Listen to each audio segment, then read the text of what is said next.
Ya, selamat malam kawan-kawan. Selamat malam Pak Manuel, Selamat malam. Pak Eka Budianta. Selamat malam, salam sejahtera, Om Swastiastu, Namo Buddhaya, salam kebajikan, Rahayu, Assalamualaikum warahmatullahi wabarakatuh. Kita bertemu Waalaikumsalam. lagi dalam webinar Mingguan Satu Pena yang berlangsung setiap hari Kamis malam Jumat. Dan ini sudah tak terasa pertemuan yang ke 146 kali non-stop 146. selama kurang lebih 3 tahun ini. Ya, malam ini kita akan membicarakan satu topik yang dulu sempat hangat dibicarakan tentang manusia Indonesia. Tahun 77 kalau tidak salah, ada polemik, ada pidato kebudayaan dari Mohtar Lubis di tim, dan pidato itu kemudian menjadi diskursus yang panjang karena isinya yang dianggap kontroversial dan menimbulkan polemik dan diskursus yang luar biasa di media-media cetak. Ya, penting untuk diketahui pada waktu itu media cetak tidak terlalu banyak.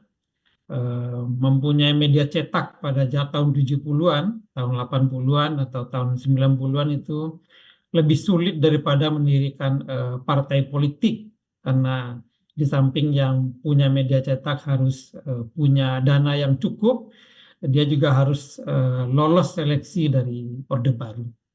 Nah, setelah Mohtar Lubis membuat pidato kebudayaan itu, kemudian muncul polemik di mana-mana, termasuk di media utama ya, Kompas waktu itu, banyak sekali reaksi dari masyarakat. Poin utama dari Mohtar Lubis adalah waktu itu beliau mengatakan manusia Indonesia itu feodal, Iya. tidak bertanggung jawab, etika kerjanya lemah, munafik, dan eh, yang utama tidak bertanggung jawab.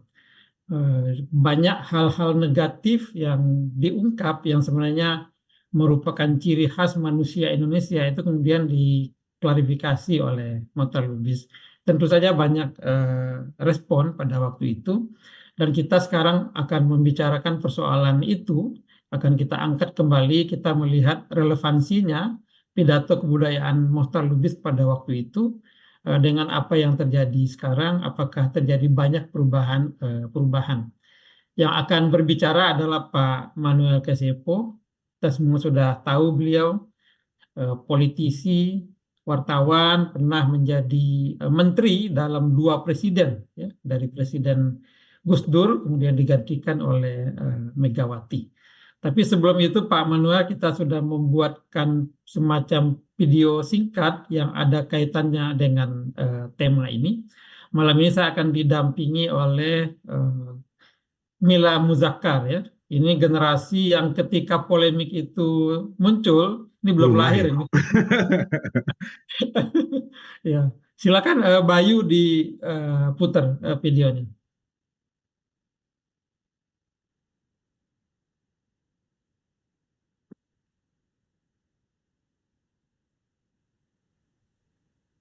Sifat manusia Indonesia itu adalah munafik, tidak mau bertanggung jawab, berperilaku feodal, mudah percaya pada takhayul, artistik dalam arti banyak memakai naluri, dan lemah karakternya. Mereka seringkali menunjukkan sikap yang tidak konsisten dan cenderung menghindari konfrontasi langsung. Selain itu, masyarakat Indonesia juga dikenal dengan keramahannya. Namun di balik senyuman itu, sering tersembunyi ketidakjujuran. Mereka juga sangat singit suara sijen primus konfrontasi hal disebis kembajuan. Hal itu disampaikan oleh Mohtar Lubis, wartawan dan pengarang, dalam pidato kebudayaan di Taman Ismail Marzuki, 6 April 1977. Pidato itu menimbulkan pro kontras yang luar biasa di Mesir. Sebagian menganggap Mohtar Lubis terlalu mengeneralisasi sifat manusia Indonesia, mengabaikan keragaman dan kompleksitas yang ada dalam masyarakat kita. Padahal ada banyak juga tokoh bangsa yang menunjukkan sifat sebaliknya, seperti kejujuran, integritas, dan dedikasi terhadap kepentingan umum. Di sisi lain, pernyataan Mohtar Lubis dianggap sangat mencerminkan sifat manusia Indonesia pada umumnya, terutama dalam konteks sosial dan politik. Khususnya dapat dilihat pada para penguasa, pejabat, dan elit partai politik yang seringkali menunjukkan perilaku koruptif dan mementingkan diri sendiri. Namun, tidak bisa dipungkiri bahwa ada juga gerakan sosial dan individu yang berjuang untuk perubahan positif, menentang stereotip negatif tersebut. Mereka adalah bukti bahwa sifat manusia Indonesia tidak bisa digeneralisasi begitu saja, dan ada banyak sisi positif yang patut diapresiasi. Lalu, bagaimanakah kini wajah manusia Indonesia?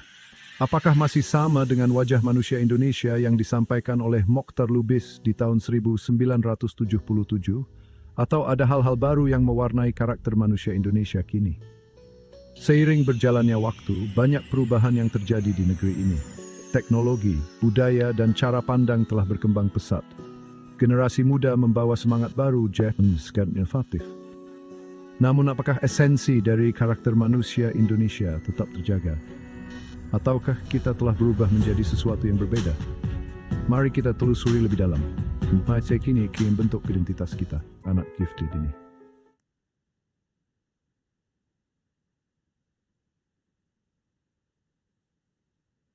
Ya, demikian tadi video yang dibuat oleh panitia.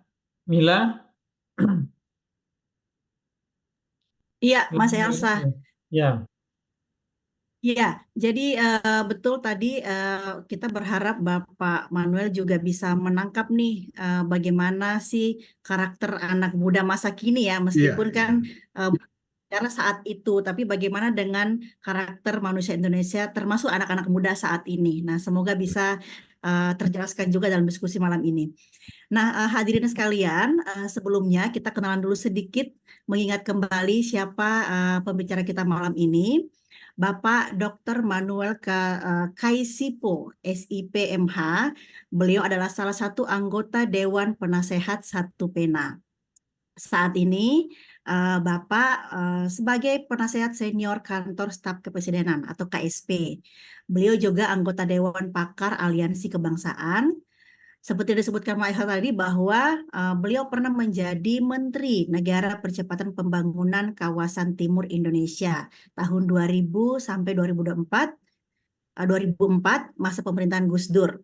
Lalu kemudian pernah menjadi editor jurnal Prisma, wartawan senior harian Kompas, peneliti di LIPI, sekarang jadi BRIN, dan juga editor buku ilmu-ilmu sosial penerbit media, juga pernah Kompas ya. Jadi banyak sekali perjalanan pengalaman Bapak Manuel untuk tepat berbicara soal karakter manusia Indonesia saat ini.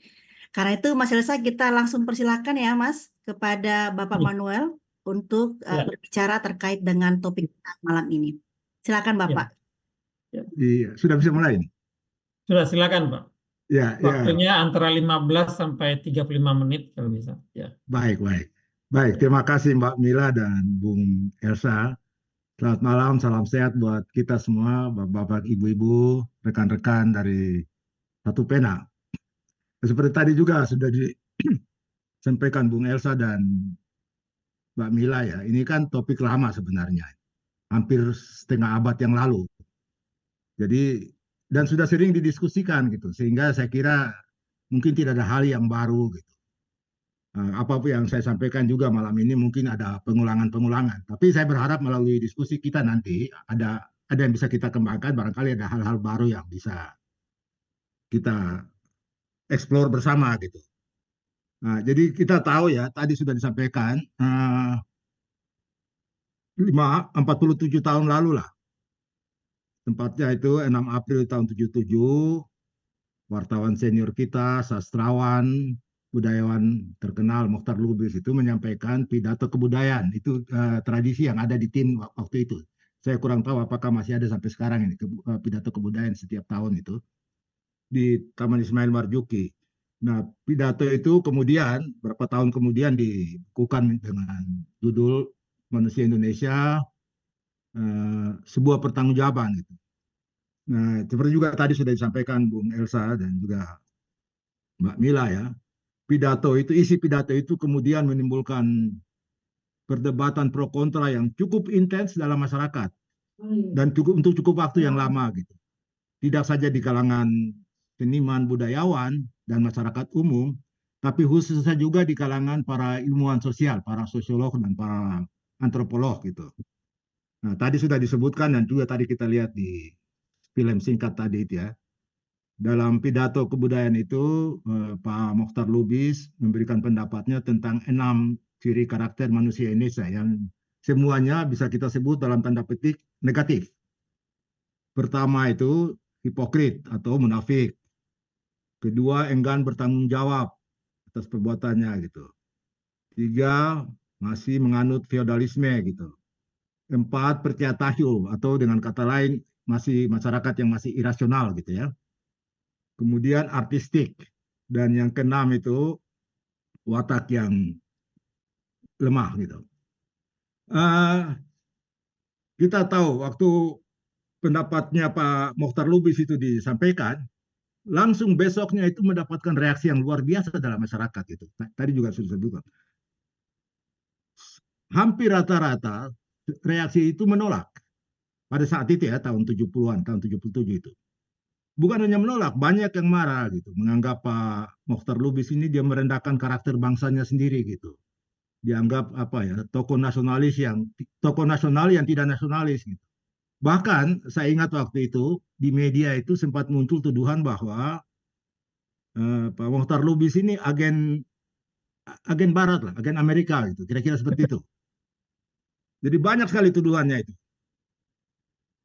Nah, selain dari masyarakat umum, dari teman-temannya Pak Mokhtar dalam lingkungan seniman dan budayawan di seputar Taman Ismail Marzuki itu, saya kira kritik yang perlu kita diskusikan itu kritik dari para ilmuwan, khususnya ilmuwan sosial.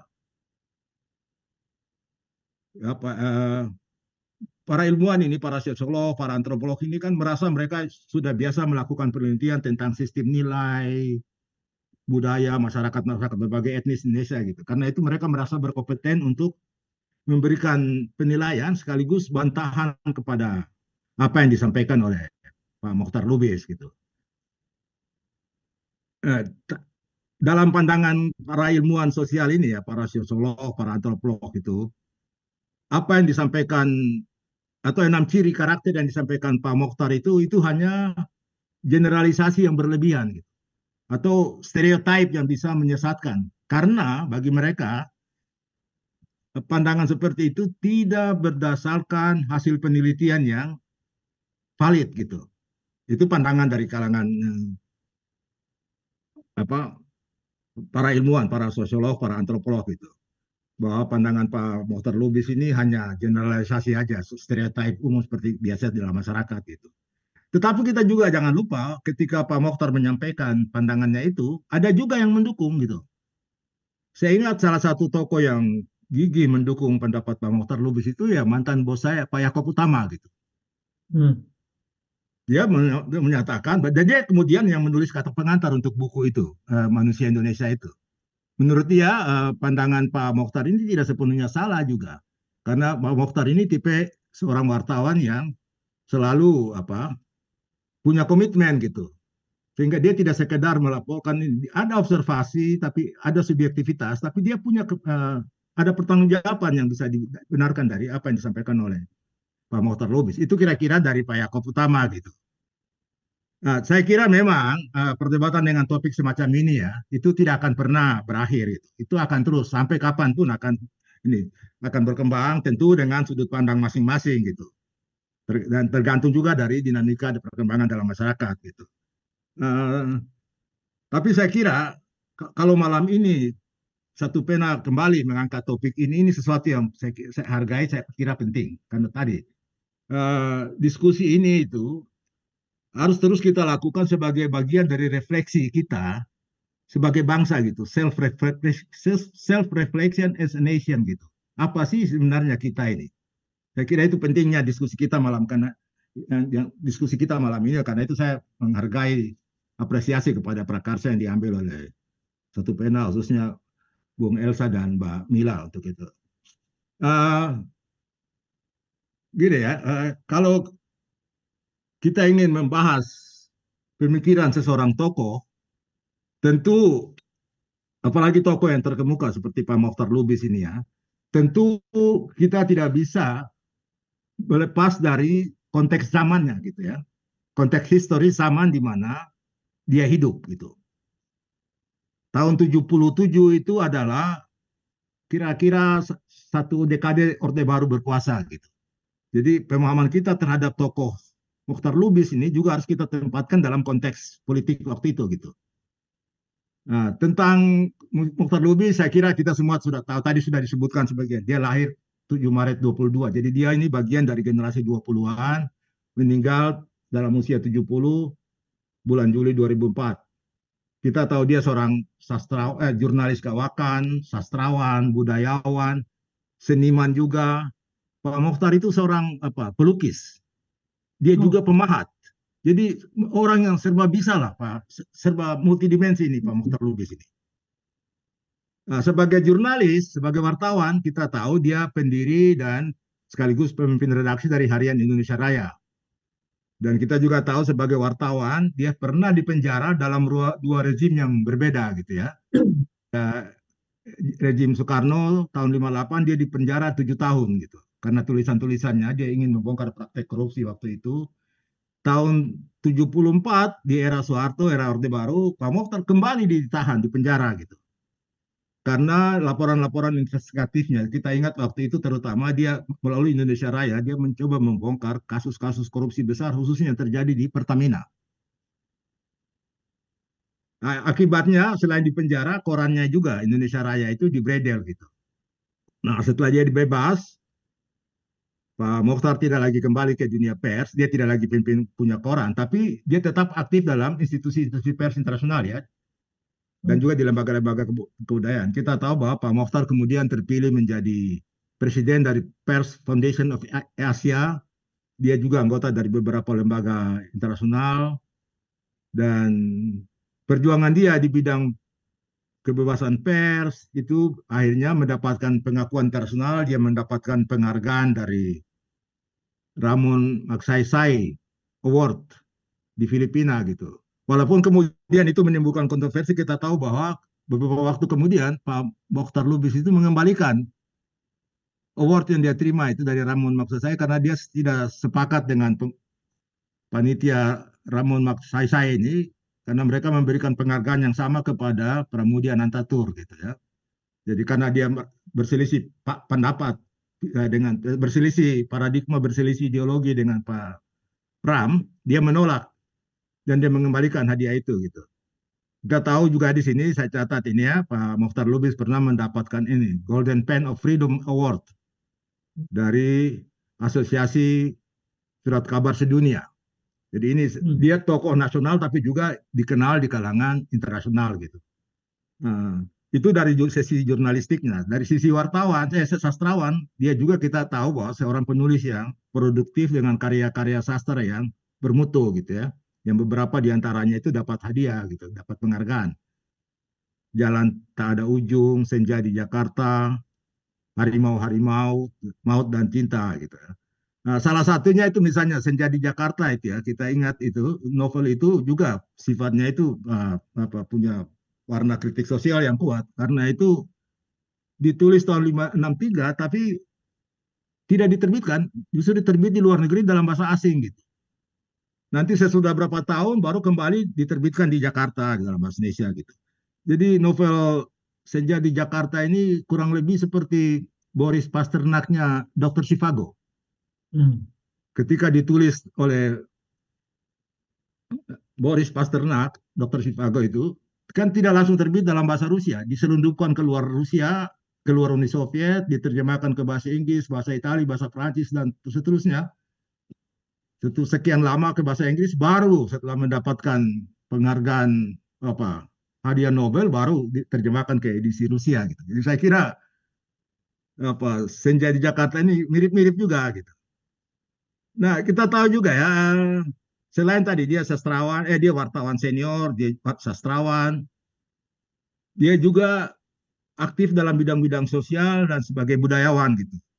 Salah satu jasa yang diingat, kita semua pasti ingat bahwa Pak Mokhtar Lubis itu ikut mendirikan dan mengasuh majalah sastra yang paling berpengaruh saat itu, majalah Horizon. Itu majalah Horizon itu semacam siapa yang sudah menulis di situ itu baru dianggap sudah bisa disebut sebagai sastrawan gitu ya. Sastrawan. Jadi majalah Horizon itu salah satu ukuran pada zaman itu. Jadi Pak Mukhtar Lubis ini ikut mendirikan, ikut mengasuh majalah ini. Nah, kita juga jangan lupa dia ikut mendirikan lembaga penerbitan buku Yayasan Obor Indonesia yang sampai saat ini masih ada dengan serial buku-buku yang bermutunya itu. Itu juga salah satu sumbangan dari Pak Mukhtar Lubis. Nah, itu kira-kira gambar umum siapa Mukhtar Lubis. Dia seorang wartawan, dia seorang budayawan, juga seorang macam-macam kegiatannya banyak sekali gitu.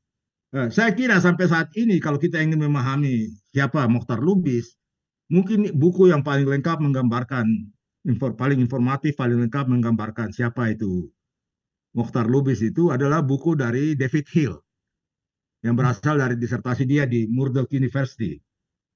Judulnya itu Mukhtar Lubis, Author, Editor, and Political Actor. Itu buku disertasi dia tahun 88.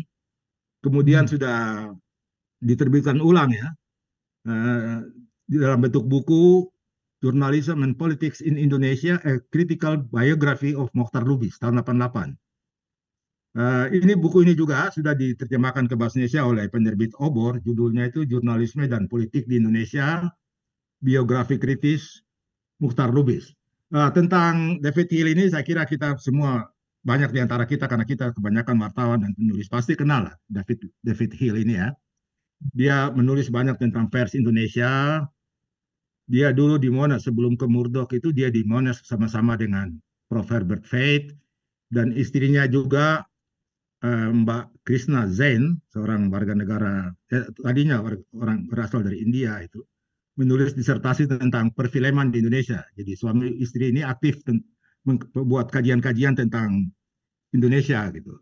Jadi saya kira dari banyak buku yang ada tentang Mukhtar Lubis, disertasinya David Hill ini barangkali yang relatif paling lengkap menggambarkan siapa itu Mukhtar Lubis gitu. Nah, dalam buku itu ya, David Hill mengatakan begini, dibandingkan tokoh-tokoh budayawan, sastrawan atau jurnalis senior sejamannya itu ya, seperti Rosian Anwar, Yaakob Utama, Pak BM Dia misalnya, ada kekurangan Mukhtar Lubis. Kekurangan dalam tanda petik, dia ini bukan jurnalis melalui pendidikan, dia ini otodidak gitu ya. Beda misalnya dengan Rosian Anwar. Rosian Anwar itu menguasai 5 bahasa asing, lulus dari Gymnasium di Jogja. Pak Yaakob Utama itu sarjana dari Visipol UGM gitu. Jadi menurut David Hill itu barangkali kekurangan dia. Tapi berbeda dengan tokoh-tokoh yang disebut tadi, Yaakob Utama, Rosian Anwar, menurut David Hill, kelebihan dari Mukhtar Lubis ini, dia adalah tipe wartawan yang dia sebut crusading journalist, wartawan jihad. Karena dia punya keberanian yang luar biasa. Dia berani menantang apa yang menurut dia tidak benar dalam masyarakat, termasuk berhadapan dengan rezim. Dan itu risikonya kemudian kita tahu dia di penjara 2 kali, baik di era Orde Lamanya Soekarno maupun di era Orde Baru Soeharto gitu. Dia bukan hanya di penjara 7 tahun di masa Orde Lama, korannya juga Indonesia Raya itu ikut di bredel gitu.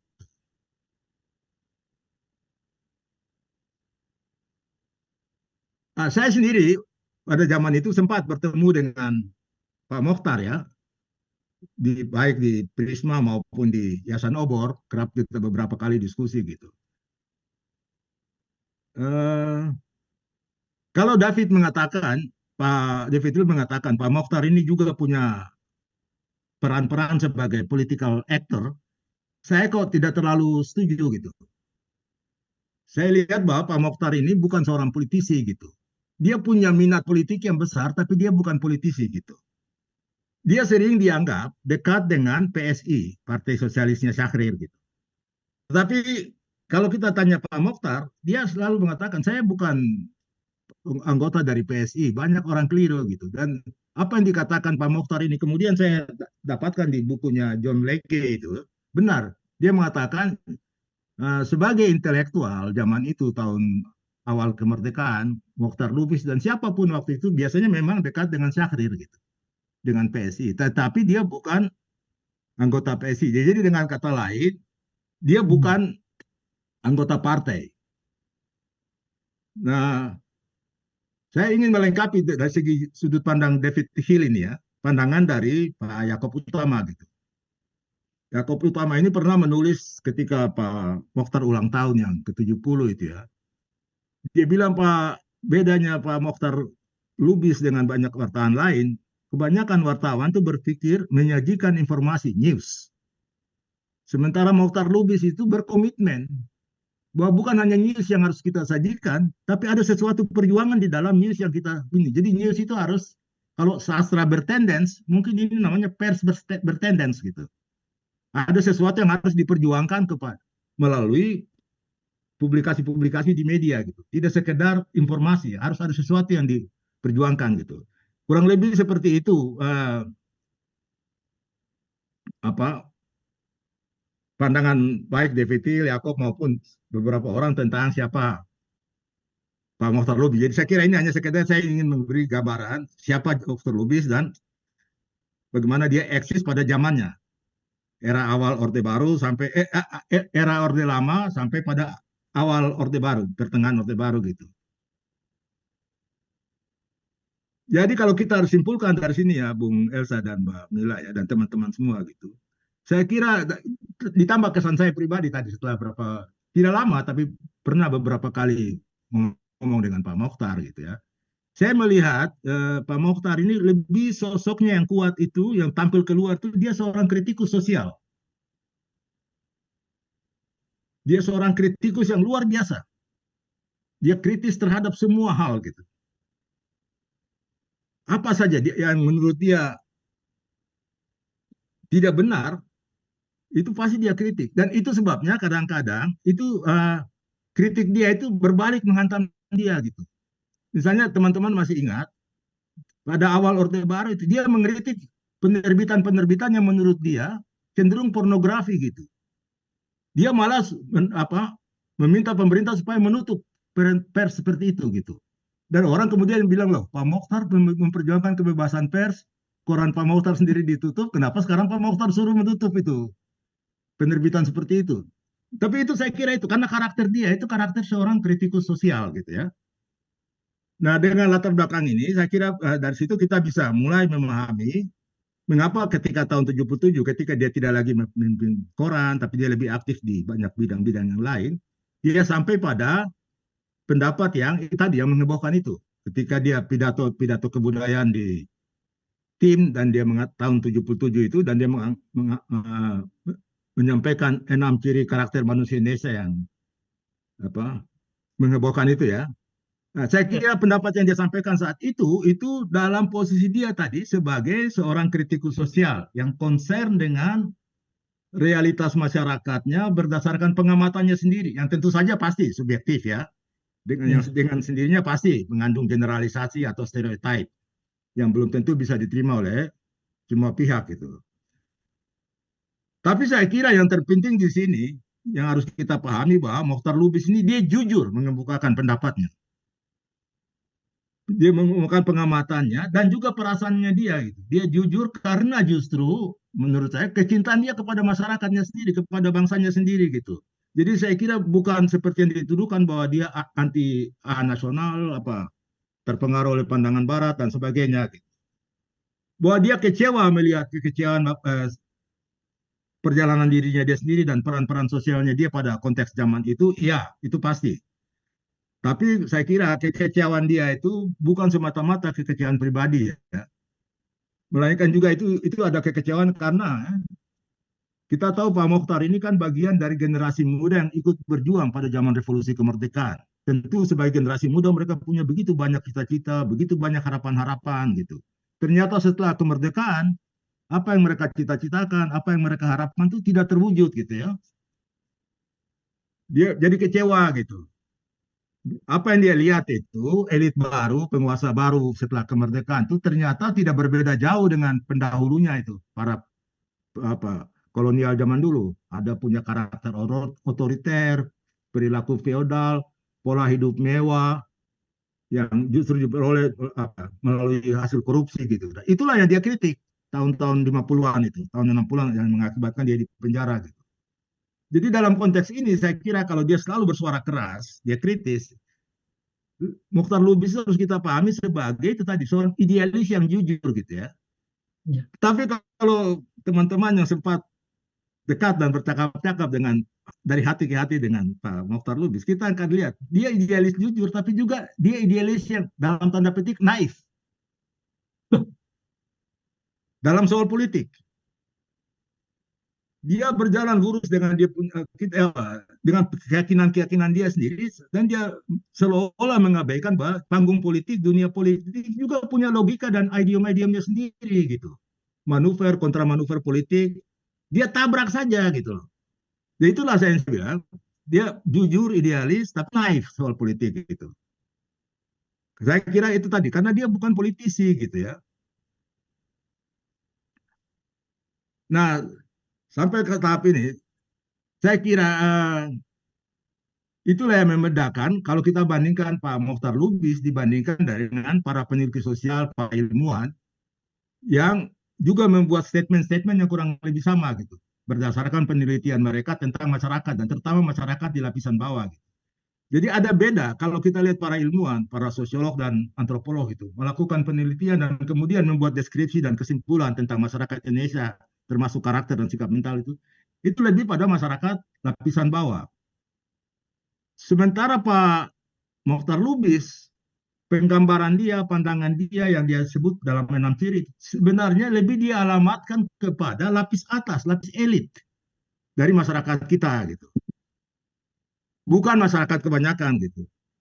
Jadi kalau dengan tadi dengan posisi dia sebagai seorang kritikus yang idealis dan dia lebih pandangan dia diarahkan kepada perilaku, sikap dan perilaku kaum elit di atas, saya kira dengan posisi itu agak berlebihan atau malah keliru ya.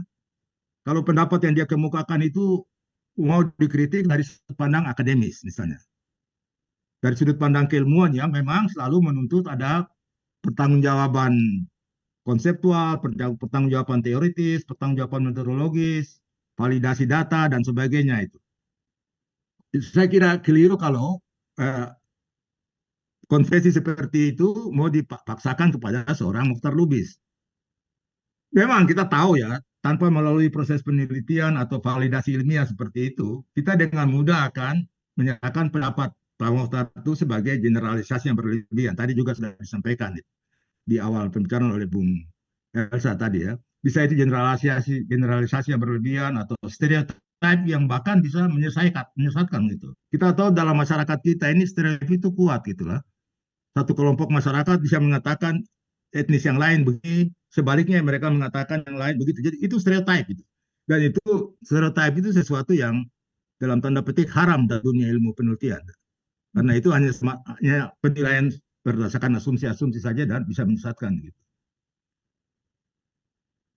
Jadi kalau kita pakai ukuran akademis, tentu generalisasi seperti ini bisa dianggap berlebihan dan bisa dianggap sebagai stereotip yang menyesatkan apa yang disampaikan oleh Pak Mokhtar dengan 6 ciri itu. Tetapi teman-teman semua gitu ya, sebaliknya ya, kita bisa juga bertanya apakah penilaian atau sistem nilai budaya kelompok-kelompok etnis atau masyarakat kita yang beragam di Indonesia ini yang pernah dilakukan oleh para ilmuwan sosial itu berdasarkan kerangka teori dan riset ilmiah yang mereka lakukan itu. Apakah juga bisa dijamin lebih objektif? Saya kira juga belum tentu. Ini yang saya ingin kita diskusikan juga nanti malam ini ya sebentar ya. Saya ingin teman-teman ya, kita flashback sedikit gitu. Tadi disampaikan, pendapat Pak Mokhtar Lubis itu disampaikan tahun 77 di tim. Kita jangan lupa bahwa 7 tahun sebelumnya, jadi persis tahun 70, LIPI yang sekarang namanya BRIN itu buat satu seminar nasional besar. Temanya itu perkembangan sosial budaya dalam pembangunan. Apa kesimpulan dari seminar lembaga itu? Lembaga yang ilmiah ini. Kesimpulannya, sikap mental orang Indonesia belum siap untuk pembangunan. Bayangkan, seminar ilmiah dari suatu lembaga riset yang begitu berwibawa, kesimpulannya seperti itu. Memberikan label bahwa masyarakat Indonesia itu belum siap untuk pembangunan. Nah, kemudian lagi, 4 tahun kemudian, tahun 74, kita semua kenal siapa itu Pak Kuncharaningrat, antropolog senior itu ya. Dia menulis serangkaian artikel di Kompas. Dan artikel itu rangkaian artikel dia itu mendapat respons yang luar biasa dari pembaca Kompas gitu. Sehingga permintaan-permintaan dari pembaca Kompas yang begitu besar atas artikel-artikel Pak Kuncharaningrat itu, kemudian Kompas Gramedia menerbitkan seri tulisan itu dengan judul yang kemudian jadi buku yang juga terkenal. Judulnya itu Kebudayaan, Mentalitas, dan Pembangunan. Ini terbit tahun 74. Jadi tahun 70 LIPI memberikan komentar, seminar LIPI menyimpulkan bahwa masyarakat Indonesia belum siap untuk pembangunan. Tahun 74, 4 tahun kemudian, Profesor Kuncharaningrat muncul dengan buku Kebudayaan, Mentalitas, dan Pembangunan. Dan saya ingin mengutip saja apa yang ditulis Pak Kuncharaningrat dalam bukunya itu. Dia menyatakan begini, beberapa sifat kelemahan dalam mentalitas banyak orang Indonesia yang menjauhkan kita dari jiwa pembangunan. Jadi hampir kurang lebih sama itu. Cara pandang LIPI, cara pandang Kuncharaningrat. Ini Kuncharaningrat dan LIPI ini merepresentasikan pandangan kaum ilmuwan yang merasa bahwa mereka lebih valid menyatakan menilai sesuatu karena mereka memakai validasi ilmiah gitu. Berdasarkan teori, berdasarkan konsep, berdasarkan metodologi, berdasarkan riset itu. Nah, berdasarkan penilaian tadi ya, Pak Kun mengatakan beberapa sifat kelemahan dalam mentalitas banyak Indonesia yang lebih menjauhkan kita dari jiwa pembangunan. Dia sebut ciri-cirinya itu. 1, mentalitas merendahkan mutu. 2, mental suka menerabas. 3, sifat tidak percaya diri sendiri gitu. 4, sifat tidak disiplin. Dan kelima, terakhir, sifat mentalitas mengabaikan tanggung jawab. Jadi kalau kita lihat ini, apa yang sebenarnya diucapkan Pak Mukhtar Lubis tahun 77 itu sebenarnya semacam pengulangan dari apa yang sudah disampaikan oleh dua lembaga, oleh representasi dunia kampus ini, dunia ilmu itu. Satu oleh lembaga LIPI, satu oleh Pak Kuncharaningrat. Nah, kita mungkin perlu ingat ya bahwa mengapa pendapat-pendapat itu muncul? Tahun 70-an awal dari rezim Orde Baru itu, pemerintah Orde Baru ini kan pemerintah yang begitu tampil di panggung kekuasaan tahun 66 sampai dengan 70-an tuh, concern utama mereka itu pembangunan. Ideologi utama mereka itu yang sering disebut sebagai developmentalism. Ya. Nah, program ini, pembangunan ini sejalan dengan paradigma besar yang memang saat itu sedang lagi digandrungi di dunia, itu yang namanya modernisasi gitu. Itu sebabnya juga membawa pengaruh ke dalam dunia kampus kita, dunia perguruan tinggi, khususnya di fisik, sosiologi, antropologi itu, ilmu-ilmu sosial itu, dalam ilmu sosial yang kita pelajari itu, modernisasi ini menjadi grand theories yang sangat digandrungi waktu itu. Gitu. Saya pengalaman di Prisma, kami di nomor-nomor terbitan Prisma tahun-tahun itu juga selalu temanya itu, developmentalism, modernisasi gitu. Pertanyaan yang kurang lebih sama selalu di seputar itu.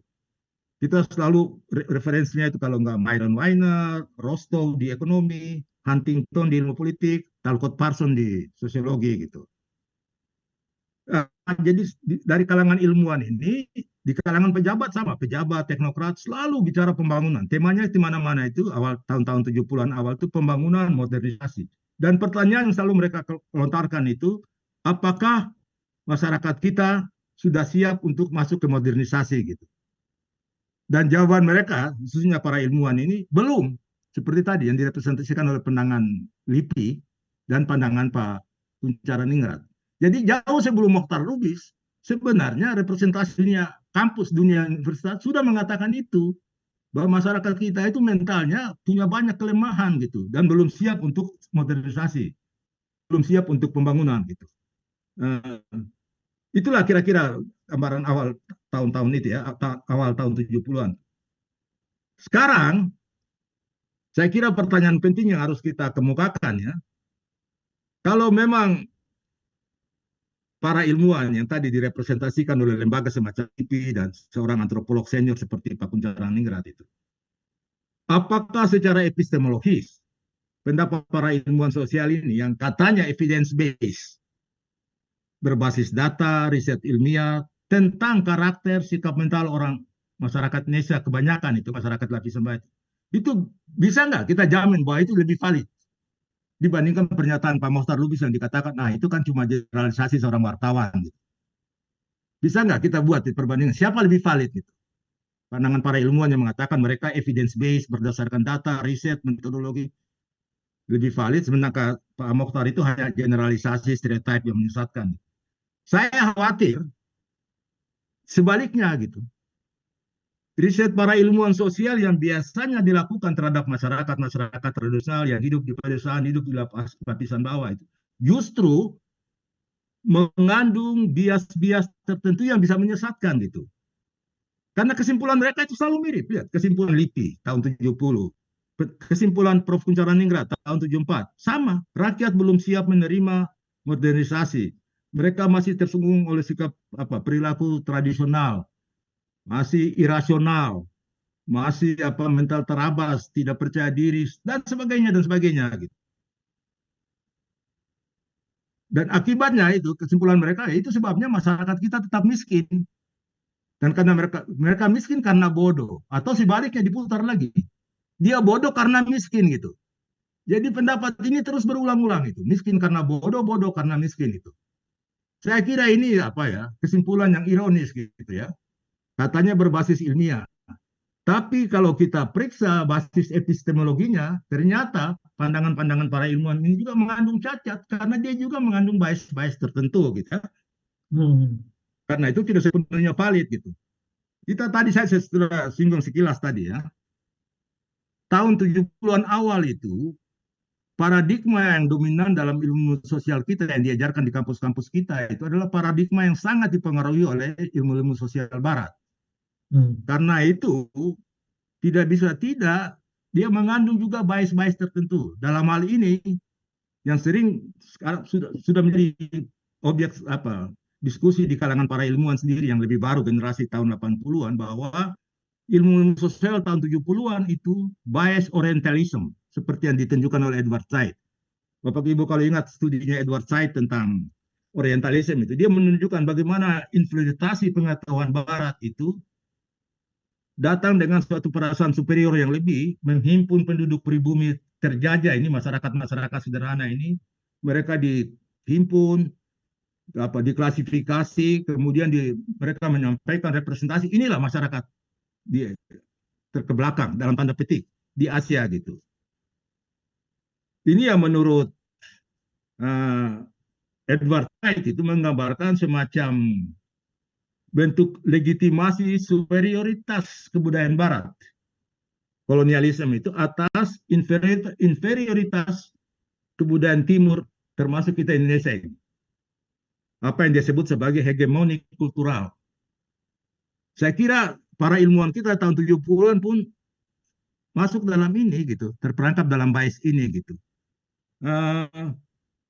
Kemudian kalau hal yang sama juga ditemukan oleh Frantz Fanon ya, dan mungkin yang lebih dekat buat kita itu tentu yang akrab sama kita sehari-hari itu studinya Syed Hussein Alatas, The Myth of the Lazy Native.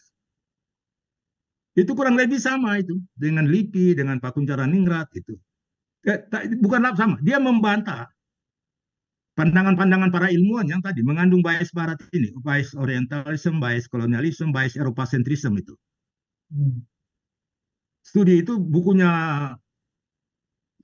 Syed Hussein Alatas ini sudah diterjemahkan menjadi mitos pribumi malas. Saya kira ini satu bentuk counter yang baik terhadap pandangan-pandangan yang bias Eropa tadi itu.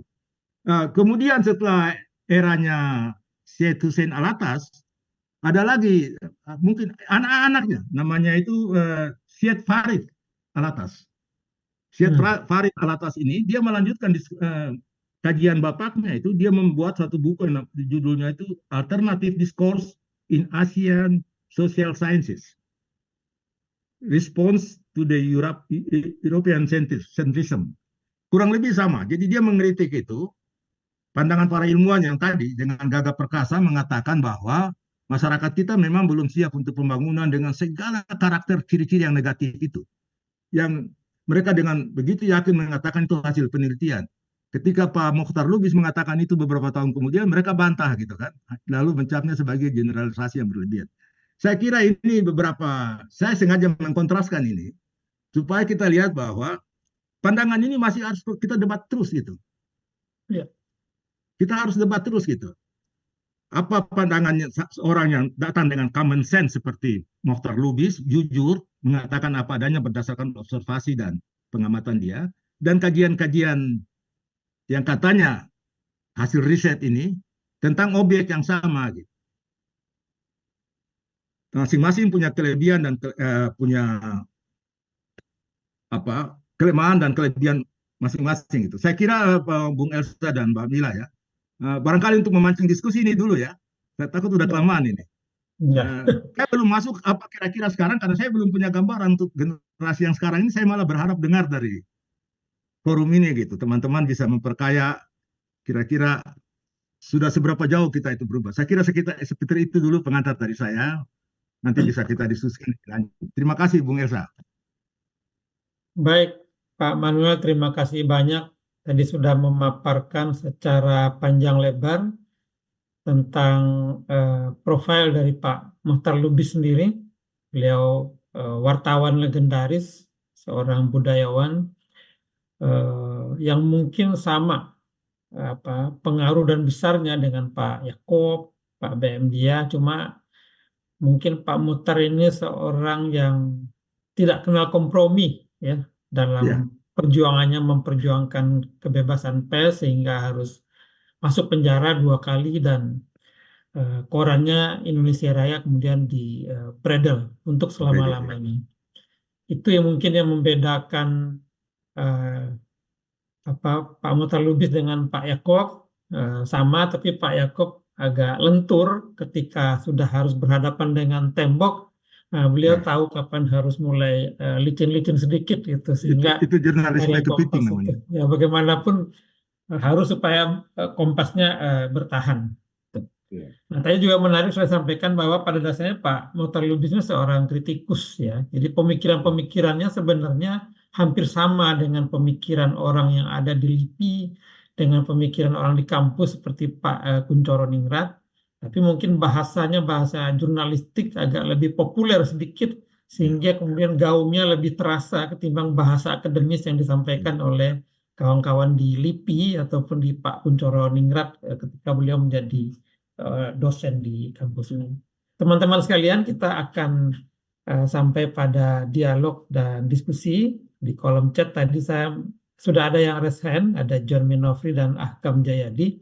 Tapi tadi sudah ada yang memberikan komentar di kolom chat. Saya lihat Mila, Pak Eka Budianta. Kita beri kehormatan dulu kepada Pak Eka untuk memberikan respon. Silakan Pak Eka, masih di apa masih ada?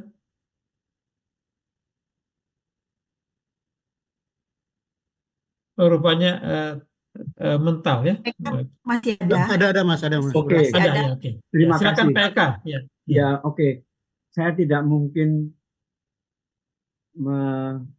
mengabaikan Pak Mokhtar Lubis itu ya. Ya. Karena jasa-jasanya sangat besar pada hidup saya. Dan memang beliau yang mengajak saya ke konferensi pengarang di Baguio City di Filipina pada bulan Agustus juga seperti ini pada tahun 83. Dan beliau yang memberikan pada tahun 79 itu beliau memberi kesempatan pada saya untuk menulis di majalah Horizon dan mengajak saya untuk minum bir di rumahnya Itu yang saya ingat sekali. Ya. Pak Mokhtar Lubis itu cirinya tinggi besar, kendaraannya jeep militer yang seperti tentara gitu, Ya. dan apa ya, suka mengajak anak-anak muda ini ke rumahnya. Ya. Dan saya pada waktu itu dengan almarhum Peter Arohi dari Jawa Timur, Ya. pemimpin Jawa Pos.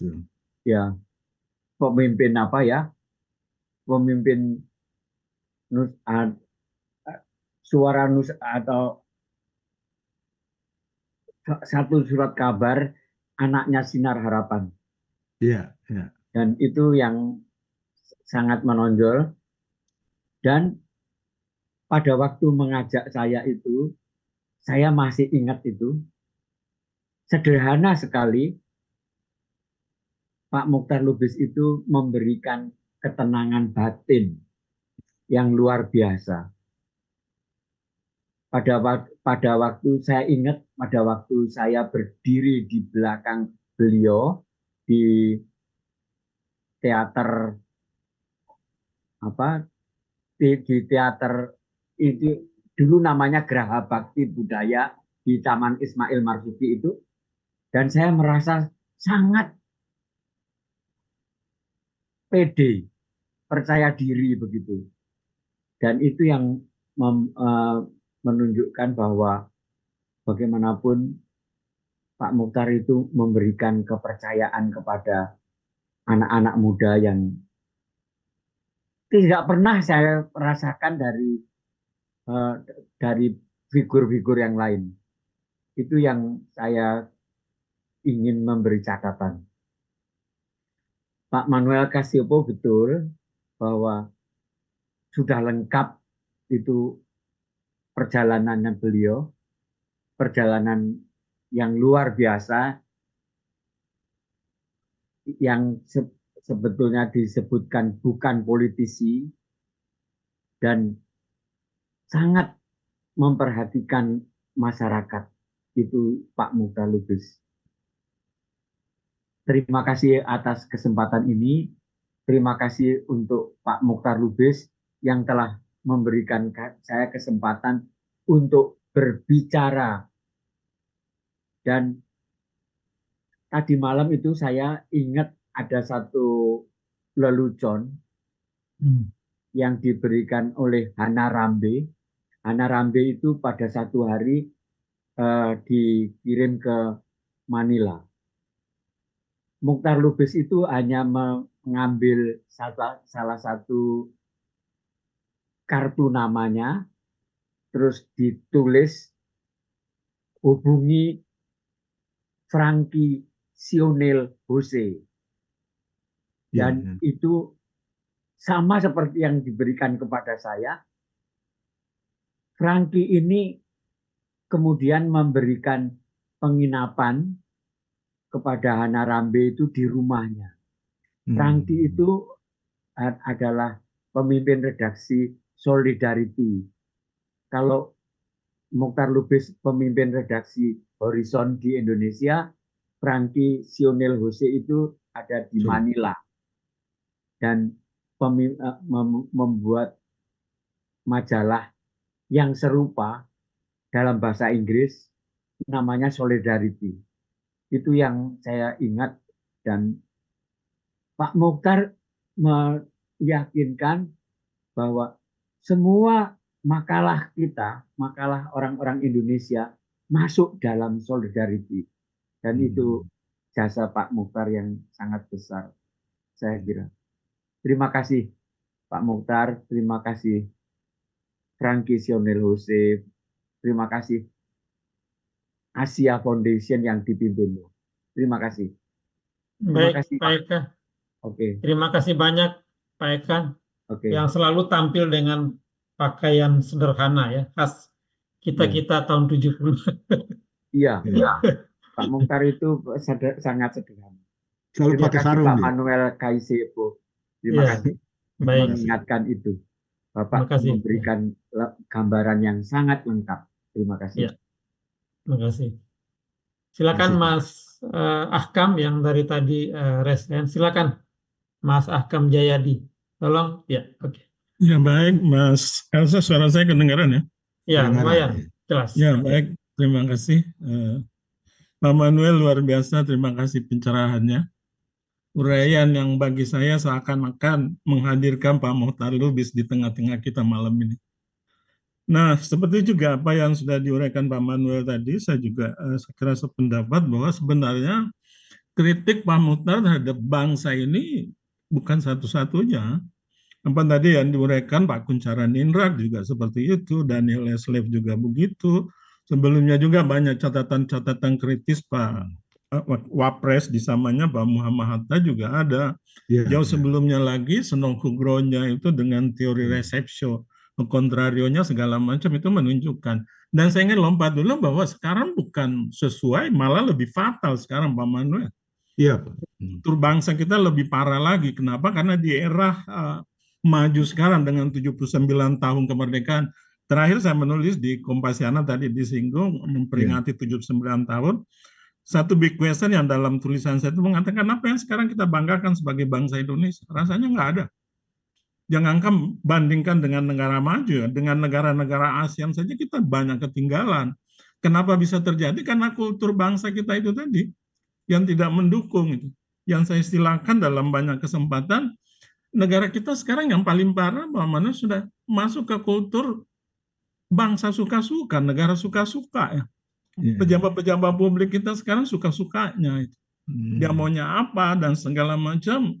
Yang terakhir kita melihat bagaimana gejolak mahasiswa kita memprotes itu kan menunjukkan bagaimana politisi kita, anggota DPR kita suka-sukanya mau menentang putusan Mahkamah Agung dan seterusnya. Jadi itu ya, jadi memang benar sekali problem kultur bangsa kita sebagaimana dikemukakan oleh Pak Mokhtar Lubis. Nah, yang kedua saya ingin sedikit mengemukakan, saya ada satu pengalaman menarik dengan Pak Mokhtar Lubis, bukan dalam arti person, bertemu tidak. Beberapa puluh tahun lalu saya menulis artikel di dalam Hari Bayangkara tingkat nasional, lomba penulisan artikel. Saya kemudian di dalam tulisan saya itu mengutip tulisan beliau. Dengan tulisan itu saya berharap polisi marah, ternyata malah saya dianggap salah satu pemenang dan dikasih hadiah. Itu bagaimana pandangan Pak Mokhtar Lubis tentang polisi.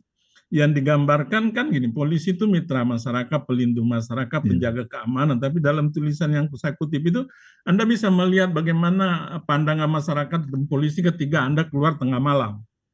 Di gelap gulita, hujan lagi. Mestinya ketika polisi muncul kan kita senang lah, Pak polisi kenapa baru datang, dari tadi saya sudah merasa takut dan segala macam. Tapi ketika polisi muncul apa yang terjadi? Loh justru kita malah tambah takut karena itu yang saya kutip, saya berharap polisi bisa marah, ternyata tidak, malah saya menjadi salah satu pemenang. Jadi itu pengalaman yang menarik saya terkait dengan pemikiran Pak Mokhtar Lubis ya. Yang berikutnya bagaimana kita melihat sekarang ya. Yang kedua Pak Manuel, November nanti ini kita akan memilih kepala daerah, 500 lebih kepala daerah, termasuk di dalamnya wali kota dan bupati. Nah, saya menganggap ini momen yang paling menarik, paling penting, urgen untuk kita memperbaiki kultur bangsa kita tadi, untuk kita menata melihat masa depan bangsa. Kenapa? Karena kita sudah banyak pengalaman melihat tadi sebagian Pak Manuel. Kepala daerah kita, jangan kepala daerah, pejabat-pejabat publik kita, pejabat negara kita sekarang, salah satu kulturnya yang merusak bangsa ini yang saya istilahkan, kalau di undang-undang atau di berbagai teori, terkait dengan integritas. Saya tidak pakai integritas karena integritas selalu mawang-awan sehingga sulit diterapkan. Saya lebih suka menggunakan istilah Pak Manuel, rasa malu. Rasa malu, ya. Iya, sekarang bangsa ini tidak lagi memiliki rasa malu. Bagaimana pejabat kita korupsi sekian triliun, sekian puluh miliar di persidangan malah membela diri. Sudah berpredikat profesor doktor, nggak ada malunya bagaimana dia bisa kok melakukan tindakan seperti itu. Nah ini yang saya harap bagaimana masyarakat kita bisa memilih pejabat-pejabat publik, termasuk saya kira juga tidak apa-apa kita masuk Pak Manuel, tapi mungkin sudah selesai ya. Berharap pada Prabowo, presiden kita ke depan, bagaimana memilih anggota-anggota kabinetnya itu yang punya rasa malu. Jangan lagi memilih pejabat-pejabat publik yang tidak punya rasa malu, yang seharusnya dalam segala aspek rasa malu itu harus kita tegakkan setiap malu kolusi, malu korupsi, malu nepotisme, malu di tengah penderitaan masyarakat ke Amerika naik private jet itu kan harus ini yang hilang Pak Manu itu bagaimana yang namanya rasa malu itu bisa kita tegakkan segala sebaik-baiknya sehingga tidak ada lagi masyarakat kita yang merasa tertindas karena dirugikan oleh korupsi dan segala macam karena pejabat kita tidak lagi memiliki rasa malu. Nah, saya kira itu sementara Pak Manuel, Pak Ya. Mas Elsa, terima kasih. Assalamualaikum warahmatullahi wabarakatuh. Waalaikumsalam. Ya, silakan dijawab Pak Manuel atas respon ini. Ya, terima kasih Bung Erdo. Saya kira tidak ada pertanyaan yang spesifik, Ya, tetapi saya kira apa yang disampaikan baik oleh Pak Eka Budianta maupun Mas Ahkam Jayadi barusan ini itu relevan buat kita diskusi karena itu sangat menyentuh substansinya. ya, Tadi dari Pak Eka itu kita dapat gambaran yang lebih detail lagi ya, siapa sosok Pak Mokhtar Lubis itu. Saya baru malah terima kasih untuk Pak Eka Budianta tadi. Dia sosok yang sederhana dan tadi digambarkan. Dia akrab dengan kaum muda gitu. Karena dia melihat perubahan itu hanya bisa datang dari lapis kaum muda ini gitu.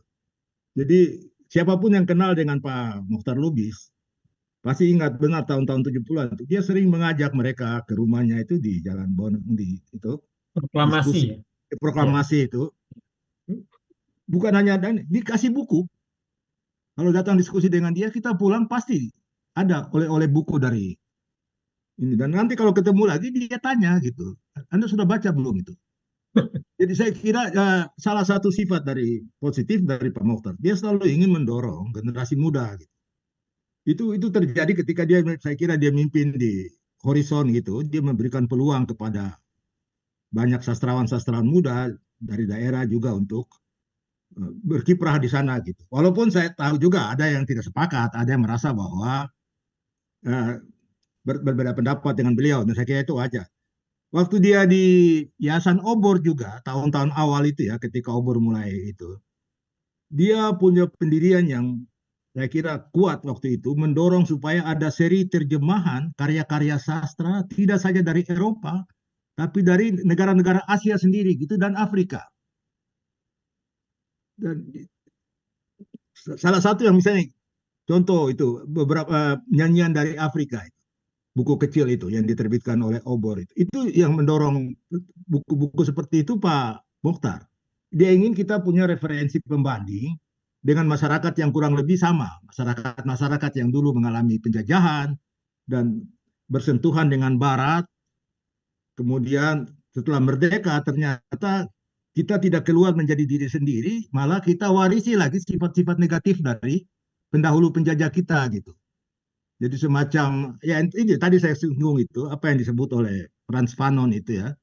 Kita setelah merdeka kita masih menganut bias kolonialisme dalam cara berpikir kita gitu. Itu saya kira satu yang selalu ditantang oleh Pak Mokhtar Lubis harus kita jauhi gitu.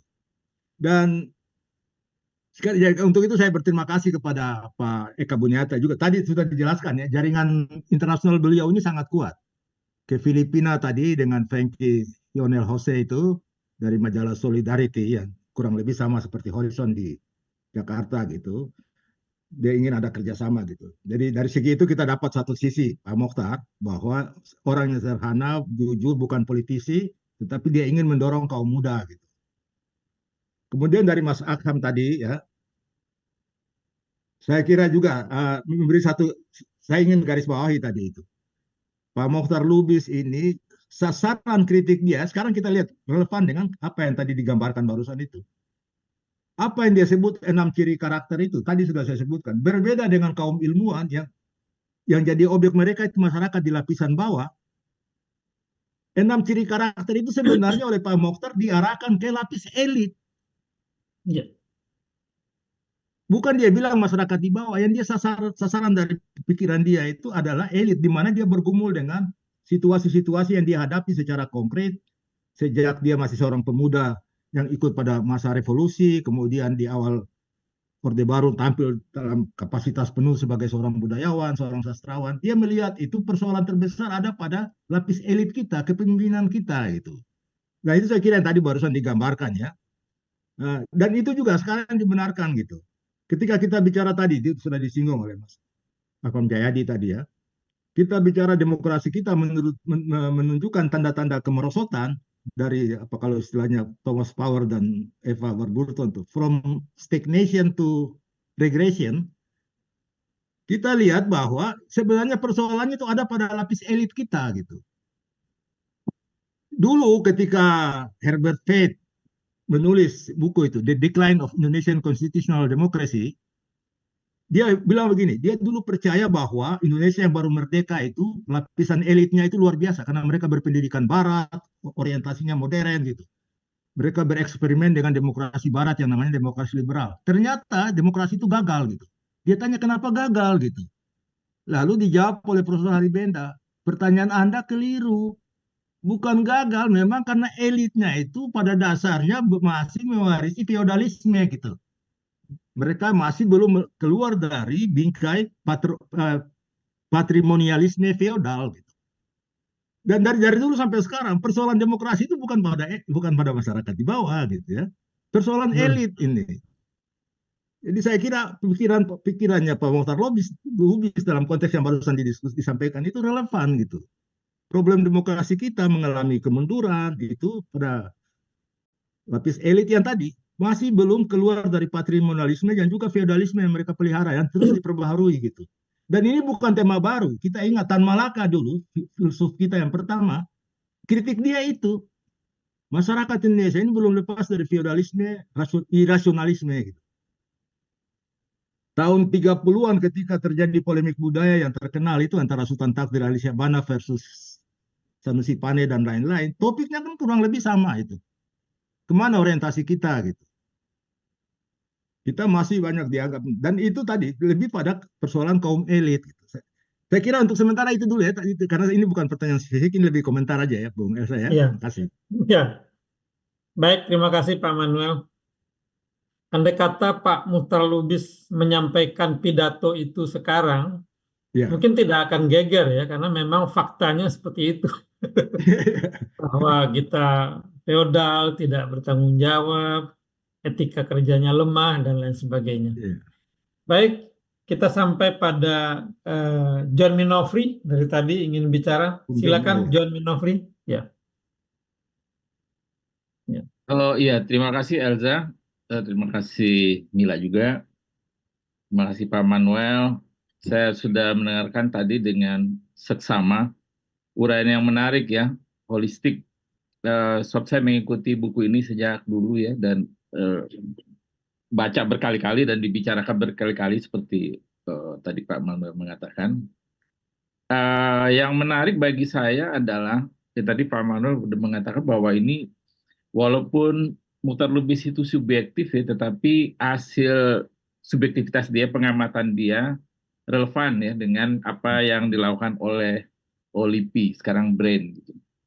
Nah, di dalam pandangan Mokhtar Lubis yang saya senang sebenarnya, saya juga subjektif ya menyenangi ini. Saya nggak bisa mengatakan bahwa saya tidak sependapat dengan Mokhtar Lubis. Saya sependapat, bahkan mungkin saya bisa dikatakan 100% percaya ya pada apa yang dilihat oleh apa yang dikatakan oleh Mokhtar Lubis. Percaya dalam arti saya mempunyai keyakinan yang sama ya. Tentu saja tidak bisa diukur apakah ini benar secara sosiologis apa enggak. Nah, saya mau kaitkannya dengan realitas sekarang. Misalnya Mokhtar Lubis itu mengatakan bahwa masyarakat Indonesia percaya tahayul. Tadi di awal Pak Manuel sudah mengatakan percaya tahayul itu adalah sikap irasional ya. Sikap irasional. Nah, sikap irasional ini sebenarnya kan bukan percaya pada tahayul saja ya. Banyak hal lain yang intinya adalah bahwa manusia Indonesia itu kurang menggunakan akalnya ya. Kurang menggunakan akalnya dalam kehidupan sehari-hari. Kita bisa lihat di masyarakat kita, orang lebih banyak merasa dibanding dia berpikir gitu.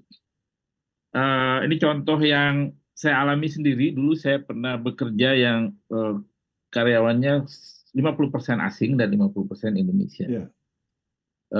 Ada salah satunya adalah wartawan Reuters, teman saya di sana. Dia bertanya, ada perempuan namanya Nenden ya, asisten dia. Itu kantornya 4 lantai gitu. Nenden di mana gitu. Lalu teman-teman menjawab, oh mungkin di bawah gitu ya. Bagi bule ya, jawaban itu Nenden di bawah, orang yang menjawab itu tahu gitu ya.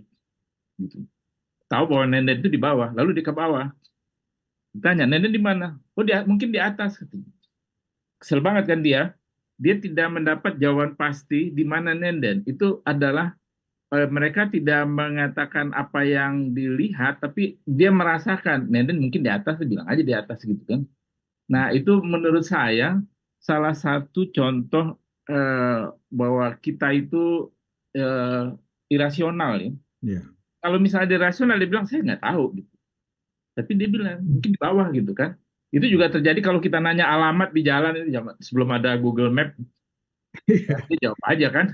Di mana misalnya toko ini gitu, itu oh sebelah sana, lurus saja Pak gitu kan. Kita kalau menyusuri itu bisa jadi salah dan saya sering mengalami ya. Sekali lagi ini subjektif ya, saya tidak menyamaratakan. Nah sikap irasional yang lain barangkali ini mohon maaf pada ini saya perlu mohon maaf dulu bahwa kita itu masyarakat kita tuh makin gandrung beragama ya. Segala sesuatu itu berdoa untuk mencapainya gitu. Doa dalam arti meminta pada Tuhan. Sebenarnya doa itu kan bagi agama macam-macam ya artinya ya. Ada yang bersyukur gitu kan. Ada yang meminta artinya campur tangan Tuhan itu buat nasib kita gitu. Kita mengandalkan Tuhan betul untuk keberhasilan kita gitu. Nah dari kacamata bukan agama ya.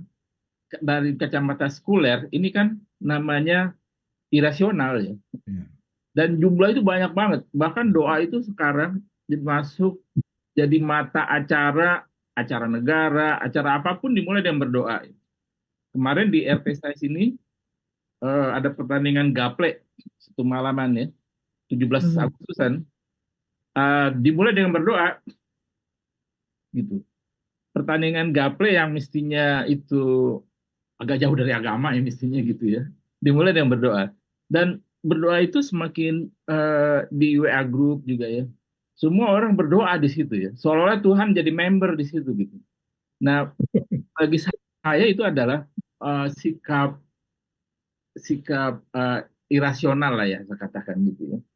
Nah, ini barangkali yang menghambat juga ya untuk kemajuan bangsa kita dalam banyak hal.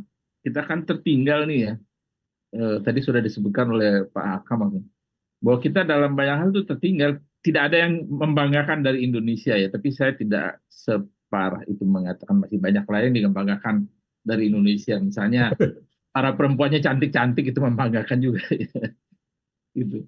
Nah sialnya ya menurut saya ketebalan irasional ini irasional makin tebal gitu diyakini oleh masyarakat Indonesia. Kalau ada apa-apa dia berdoa, ya. Dia bukan mencari solusinya bagaimana gitu ya. Kemudian kalau banyak lah ya contoh-contoh bahwa kita lebih mengutamakan irasional kita daripada rasional. Yeah. Artinya kita tuh kurang nalar ya, kurang nalar. Dalam berbahasa aja saya lihat nalar itu kurang dipakai gitu. Lalu mengatakannya dengan keyakinan apa ya namanya ya, kurang penjelasan nalar dalam tulisan itu sehingga kita seolah-olah disuruh percaya pada tulisan tersebut gitu. Nah kira-kira begitu. Saya masih mengamini Muhtar Lubis ini pemikirannya. Tentu saja dengan sangat subjektif kita bisa berbeda pendapat karena saya ilmuwan ya. Tapi saya ingin menyinggung juga tentang Muhtar Lubis. Saya bersentuhan masih ketika dia hidup saya beberapa kali ketemu. Dan saya sebenarnya kagum ya buat dia secara bisnis. Dia tidak menonjol dalam pemberitaan bahwa dia seorang businessman ya. Padahal dia adalah seorang businessman yang sangat sukses menurut saya. Dia punya Fortune ya. Fortune PR itu, Fortune biro iklan itu adalah yang terbesar ya dulu di Indonesia, dan itu punya Mukhtar Lubis. Jadi betul tadi kata Pak Manuel di awal bahwa dia seorang yang multidisipliner banget. Dia macam-macam dia bisa gitu. Nah, satu lagi soal korupsi. Saya ingin menyinggung juga ya. Tadi Pak Manuel sudah mengatakan bahwa di Indonesia Raya dia membongkar korupsi Pertamina. Nah, yang menarik bagi saya adalah komentar Pak Harto. Dimuat di majalah Tempo ketika mengulas ini, saya lupa edisinya, tapi saya baca itu di blow up oleh Tempo. Jadi banner itu, tulisannya pernyataan Soeharto. Soeharto mengatakan begini, ya nggak apa-apalah, Mukhtar Lubis ngambil sedikit kan sudah bekerja keras katanya. Sorry, bukan Mukhtar Lubis. Siapa bapaknya Prabowo? Ibnu Sutowo. Ibnu Sutowo ya. Iya, bukan bapaknya Prabowo, Ibnu Sutowo Bukan ya. Papa. Ibnu Sutowo nggak apa-apa lah, dia korupsi sedikit, dia kan sudah berjasa besar ya dalam membesarkan Pertamina. Nah, itu kan juga pernyataan yang menurut saya sangat tidak rasional ya. Soeharto itu sebenarnya membenarkan atau merestui ya, merestui korupsi bagi orang-orang yang dianggap berjasa pada negara. Padahal kan ya korupsi kan. Nah itu yang dipegang oleh Mukhtar Lubis. Dia berani masuk penjara gitu untuk membela apa yang diyakini dia benar. Segitu aja Pak. Terima kasih. Makasih. Terima kasih Nila.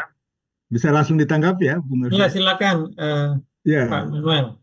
Saya kira tidak ada perbedaan. Kita sepakat tadi ya, Pak Mukhtar Lubis subjektif itu diakui sendiri gitu, dan banyak pihak mengakui. Tapi kita tetap mengakui bahwa di balik subjektivitas dia itu ada common sense yang bisa kita tangkap gitu. Ada rasionalitas. Nah, yang saya tertarik dari Bung John tadi ya, soal irasionalitas ini ya. Ini tema yang dari dulu selalu didiskusikan, seolah itu salah satu karakter negatif yang melekat pada masyarakat kita gitu. Nah, itu juga yang ingin sebenarnya harus kita bongkar gitu, dan juga itu yang ingin dibongkar oleh Pak Mukhtar Lubis gitu. Yang irasional itu siapa gitu? Saya kira tadi saya sudah sampaikan bahwa sasaran kritik Pak Mukhtar Lubis itu adalah lapis elit, bukan masyarakat di bawah. Karena kita sekarang melalui banyak penelitian tadi itu ya, kita terlanjur melabel masyarakat kita irasional itu masyarakat di bawah gitu, masyarakat pedesaan, masyarakat sederhana. Itu yang selalu kita labelkan sebagai masyarakat yang tradisional, irasional, terkebelakang, dan segala macam ciri negatif itu. Padahal kalau kita lihat dalam perilaku tadi juga sudah disampaikan ya, siapa yang irasional? Kita bikin acara di IKN, kita datangkan pawang hujan misalnya. Siapa yang irasional gitu? Saya ingin, kalau diizinkan Bung Elsa ya, jadi kenapa topik irasional itu menjadi penting? Tadi saya sampaikan, awal tahun 70-an itu, ketika awal Orde Baru, semangat kita itu kan modernisasi, pembangunan. Kita terpukau dengan semua yang datang dari Barat, teori-teori Barat, dan semua gegap gempita pembangunan itu gitu. Nah, lalu pertanyaan tadi seperti saya sebut di awal itu, apakah masyarakat kita ini siap untuk modernisasi gitu? Jadi ada kisah, saya cerita sedikit, ini ada kisah yang agak lucu gitu ya. Jadi Pak Harto memanggil para antropolog gitu. Dia tanya gini, kami ini mau siap bikin modernisasi dalam segala bidang, termasuk modernisasi di sektor pertanian.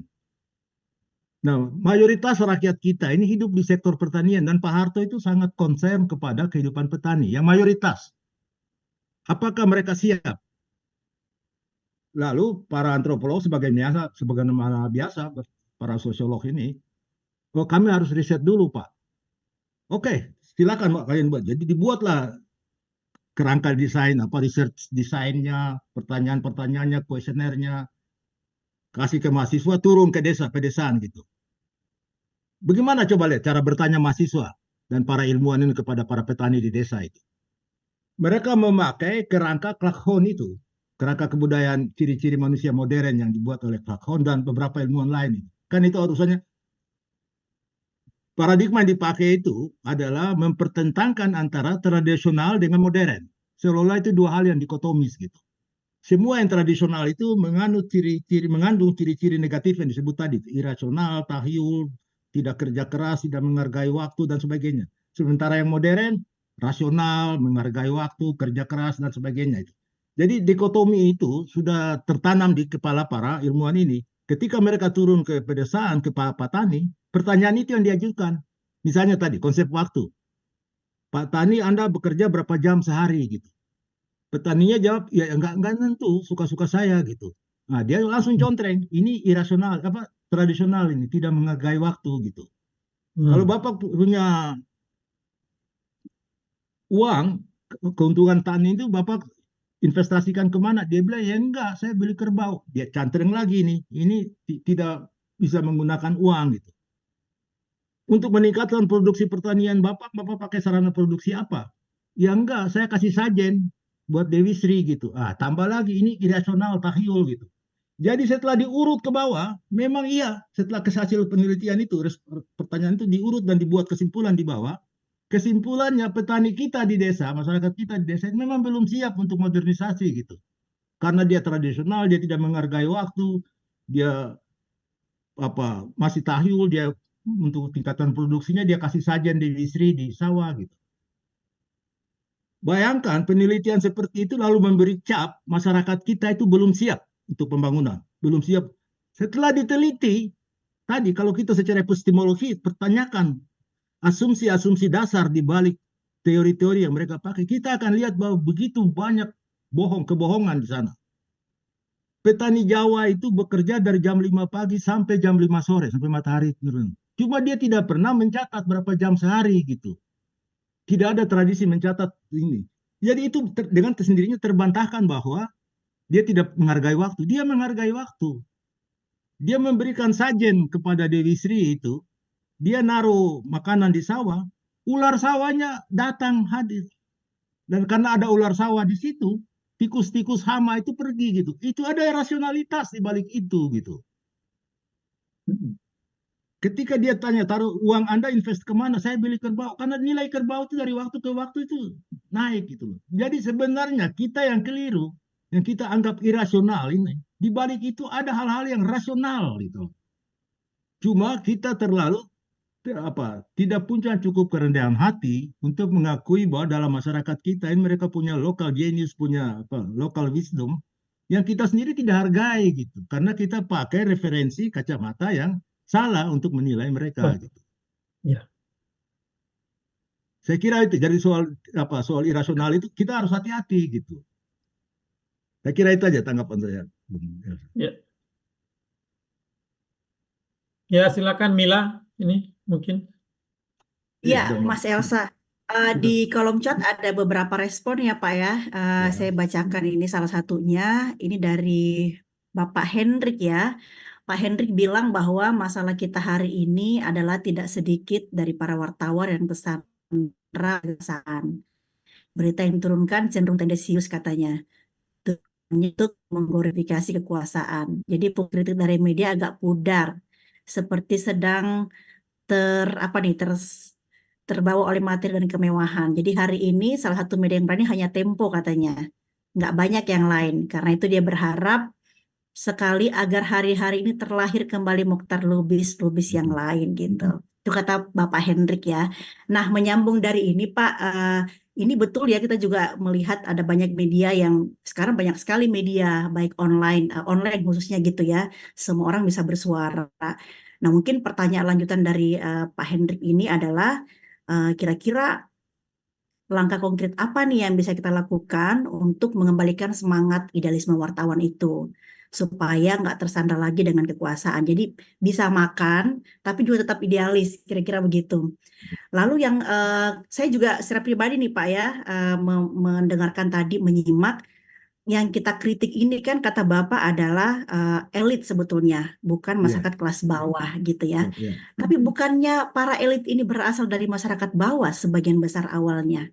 Sebelum mereka jadi elit kan mereka orang bawah sebetulnya, bahkan petani, pedagang dan seterusnya gitu ya. Jadi jangan-jangan memang karakter atau benih 6 karakter manusia Indonesia itu yang disebutkan Lubis memang ada pada diri setiap manusia. tapi kemudian lebih dalam lagi ketika mereka mendapatkan kekuasaan, lingkungan yang mendukung dan juga kesempatan. Nah, ini juga perlu kita pikirkan kembali gitu ya, termasuk soal irasional itu kan kayaknya ada di setiap manusia. Bahkan seorang pejabat pun juga masih manggil pawang hujan gitu kan. Bahkan hotel-hotel masih pakai feng shui gitu ya. Itu kan sebetulnya Ya, juga ya kan, hotel ya, kan megah tapi masih pakai feng shui. Feng Shui Itu ya. artinya kan mungkin ada benih itu. Nah, yang terakhir nih Pak nih mewakili anak muda ya Pak ya.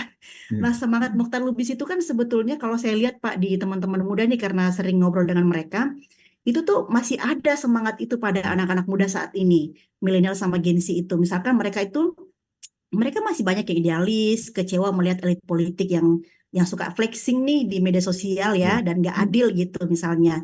Buktinya kan kemarin anak muda banyak banget turun ke jalanan diperkarasai oleh mereka kan Ya, ya. gitu dan mereka sekarang punya dua kaki untuk berjuang. Yang pertama yang secara langsung ke jalanan, mereka bikin komunitas-komunitas Pak. Sekarang banyak sekali komunitas untuk mereka mengampanyekan mereka dan juga lewat online. Jadi dua kaki mereka sekarang. Beda sama anak muda di masa lalu yang hanya bisa turun ke jalan misalnya atau diskusi gitu ya.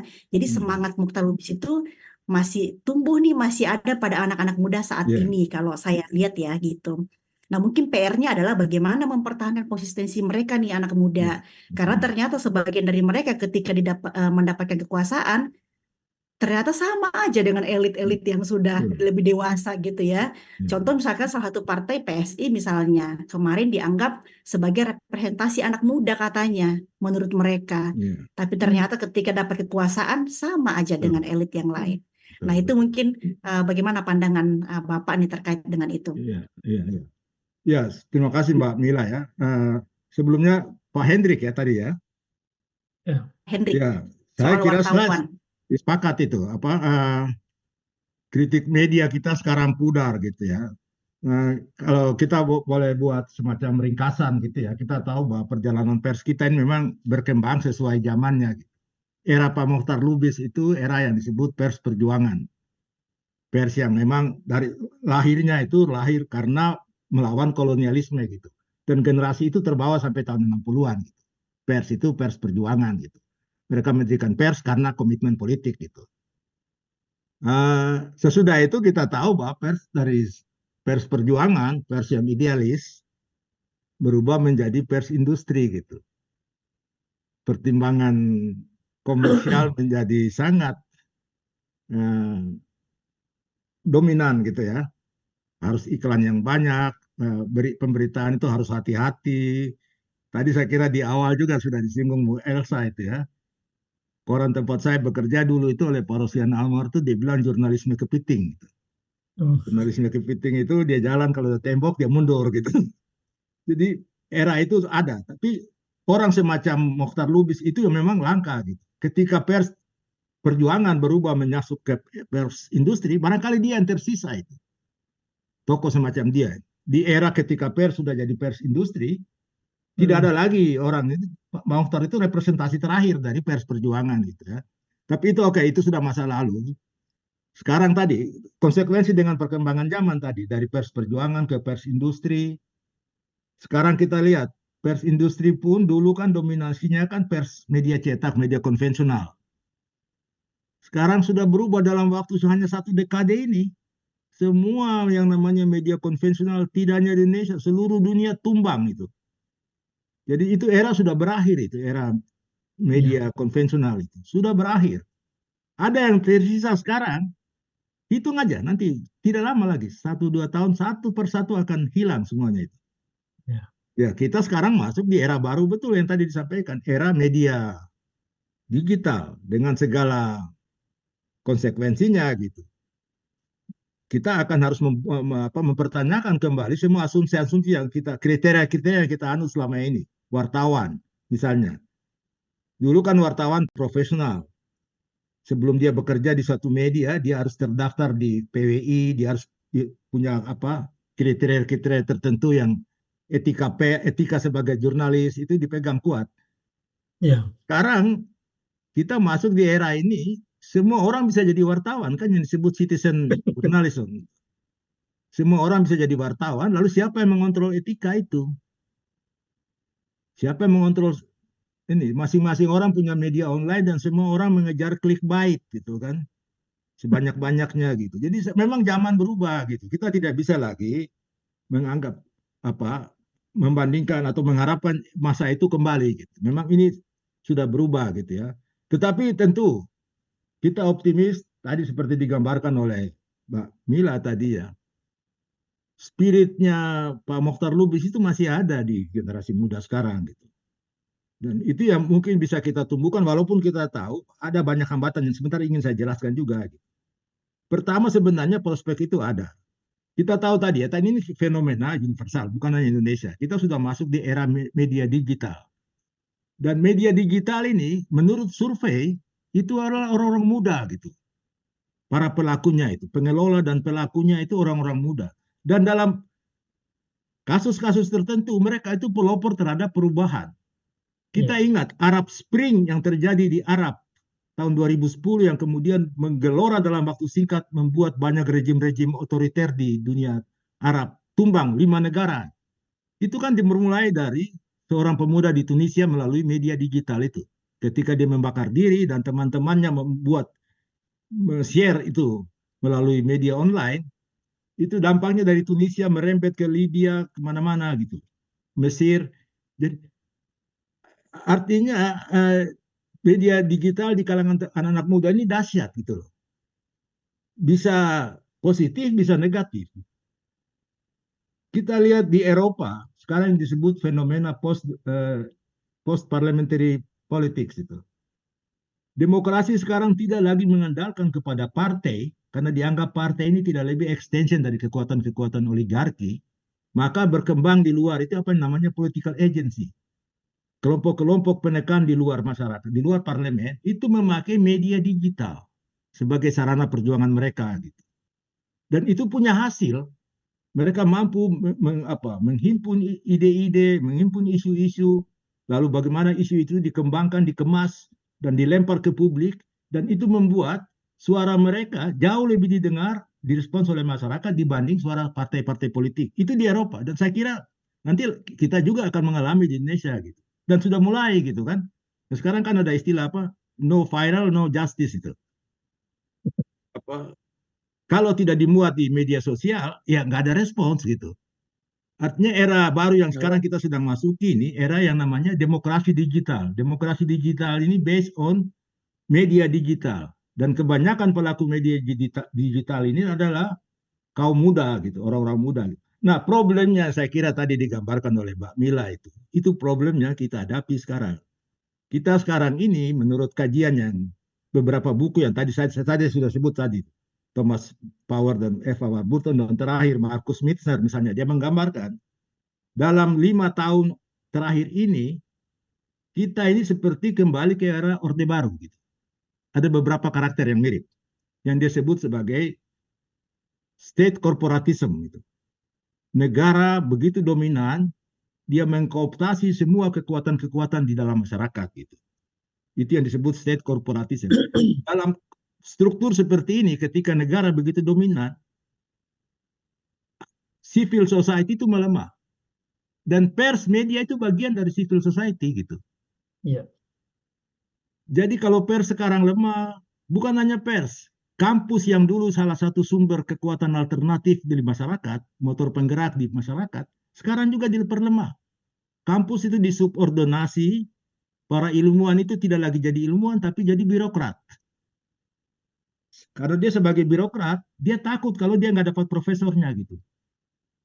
Karena itu kriteria-kriteria administratif. Gitu. Sekarang itu lebih dominan dibandingin kriteria sebagai ilmuwan gitu. Jadi kampus, dunia pers, bahkan apa coba ormas keagamaan pun sekarang dikooptasi gitu. Jadi ada kelemahan sehingga bagaimana kita bayangkan dalam struktur yang state corporatism di mana negara mengkooptasi semua ini, apa yang diharapkan Mila tadi, kaum muda yang bisa naik ke atas karena kemampuan tidak terjadi. Yang terjadi apa yang disebut sponsor mobility. Bukan mobilitas yang terjadi secara wajar. Pertarungan anak-anak muda ini dibawa karena kecakapan dia, kemampuan dia, lalu dia melompat dari kelas. Bukan, dia naik dari jenjang yang bawah, naik ke jenjang ke atas. Yang terjadi dari atas, mengkatrol yang di bawah naik ke tengah gitu. Itu yang disebut sponsor mobility, bukan mobilitas yang wajar gitu. Itu yang kita alami sekarang gitu. Kita tidak bisa dari lapis bawah anak muda yang potensial ini masuk ke lapis tengah dan masuk ke lapis elit karena kemampuan dia. Sangat sulit kalau tidak ditarik dari atas gitu. Dan ini bahaya yang saya kira besar ke depan yang harusnya jadi tema diskusi kita juga di Satu Pena ini. Bagaimana generasi muda ke depan ini bisa tadi mobilitasnya itu berjalan secara wajar karena kapabilitasnya, karena pendidikannya, sehingga membentuk kelas menengah yang kuat, dan kelas menengah kuat itu kemudian dia tampil menjadi elit gitu. Sekarang tidak terjadi itu. Yang terjadi sekarang namanya mobilitas sponsor gitu. Ini juga salah satu tantangan mengapa orang-orang muda yang potensial itu, kalau Anda tidak punya kedekatan dengan pusat kekuasaan, Anda tidak akan bisa tampil gitu. Ini problem kita ya. Kita saling curhat aja dulu ini ya. Tapi saya kira ini tema-tema yang bisa kita inventarisir di Satu Pena untuk kita diskusikan ke depan. Gitu. Terima kasih. Baik, ya baik. Lemahnya civil society mungkin bisa jadi satu bahasan menarik nanti. Ya. Kita lanjutkan, Mila, nih ada Mas Binoto yang dari tadi sudah raise hand. Ini juga kelebihan teknologi nih. Tadi Mas Binotonya ada 2. Silakan Pak Binoto ya. Silakan Mas Binoto. Silakan. Ya, silakan. Selamat malam Pak Manuel ya. Baru Selamat malam. dokter ya?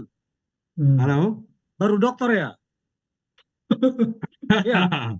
Apa perlu itu dokter itu nggak perlu Ya lah, saya dokter. ngajar di sana Pak, di tempat Bapak Ya, ujian. saya tahu lah siapa, Ya, saya tahu siapa. ya. Oh gitu. Oke ya. Jadi selamat ya. Tapi saya nggak ikut nguji ya. Saya hanya ikut dengar-dengar aja. Ini Pak Ya, saya lain jurusannya. ya lain. Saya bukan tata negara. Nah kalau saya ini sederhana Pak ya, mengenai irasional. Ya. Sebetulnya begini Pak, dari dulu yang menguasai hidup ini dalam banyak hal adalah orang yang irasional. Orang yang? Yang irasional. Orang irasional. Contoh, ya, dulu ada pesawat jatuh, ya, pesawat jatuh di daerah Sulawesi. Ya, ya. Nah pejabatnya mengatakan sudah tahu di mana lokasi pesawat. Tapi sumbernya dari mana? Orang pintar. Itu masuk di seluruh media, Pak. Waktu itu belum ada seperti sekarang ini. Sumbernya orang pintar gitu. Ya, sumbernya tapi dimuat di media nasional. Itu apakah sekelas yang itu tingkat A, tingkat B, tapi ya itu semua orang keterima itu cerita, tapi ternyata itu hanya berdasarkan cerita yang tanpa pengecekan. Nah, itu kan salah satu contoh, artinya pemimpin kita itu memberikan keterangan yang penting ada dulu. Ya. Soal betul atau tidak, next. Ya, jadi ini gaya-gaya ini, Pak. Gaya-gaya perang memang ini, Pak. Betul, Yang penting lempar dulu bomnya. Soal kena atau tidak, ya itulah soal nasib kan. Kalau kita ini kan bicara negara nasib. Sekolah tidak tentu nasib ini. Ya. Oke, jadi itu salah satu soal rasional ya. Dan itu mungkin yang dikatakan Mokhtar Lubis benar juga sampai sekarang. Contohnya kenapa saya katakan begitu? Kadang-kadang saya bingung Pak. Apakah saya sebagai dosen itu juga salah ngajar? Dalam artian begini. Kok mau mencari pemimpin hanya pada saat-saat terakhir? Ya. Jadi kalau kata kawan saya ini orang Yunani, exciting in the last moment. Ya, menggemaskan pada etapa terakhir yang licin. Ya. Nah, jadi kalau tergelincir Pak, sakitnya itu luar biasa lahir batin.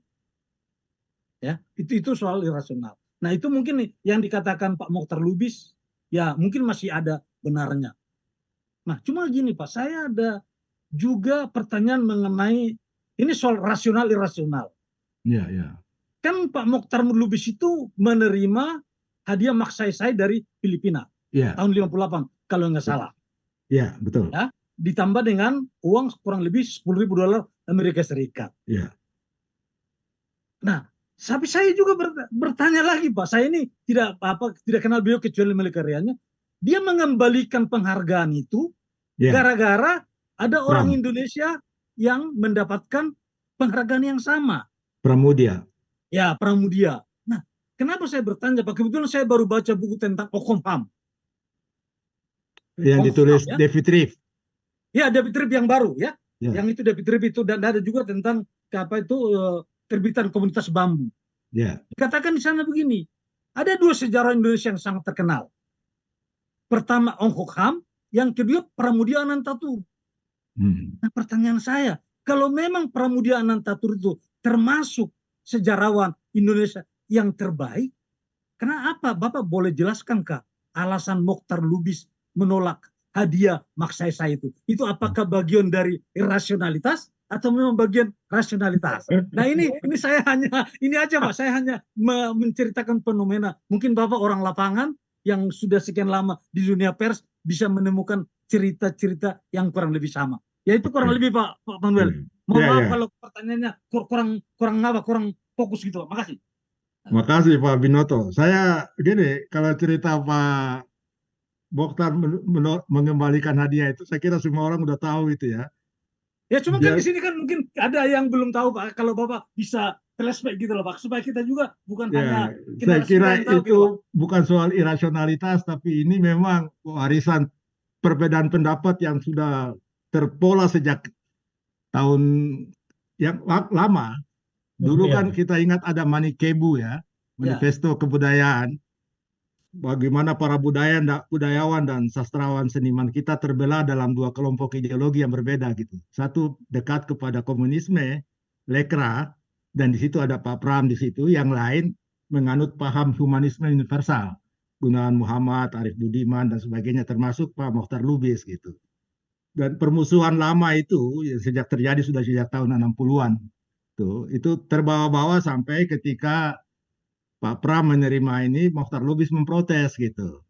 Dianggap Pak Pram adalah bagian dari suatu kekuatan politik yang pernah ikut menghancurkan sendi-sendi kemanusiaan di Indonesia gitu, yaitu Partai Komunis Indonesia gitu.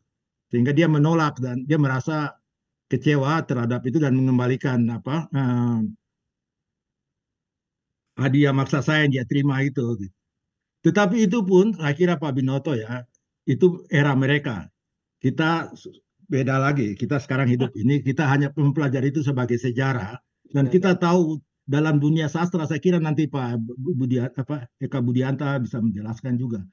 Soal kriteria-kriteria penilaian sastra itu kan kontroversial sampai hari ini. Gitu. Termasuk hadiah Nobel. Kan kita tahu itu. Tadi saya sebut, tadi kan itu tadi. Bukunya Mokhtar Lubis itu Senja di Jakarta itu kan kurang lebih sama seperti Boris Pasternaknya Dr. Zhivagonya Boris Pasternak. Setelah dia menerima hadiah sastra Nobel, lalu muncul data kajian baru yang membuktikan bahwa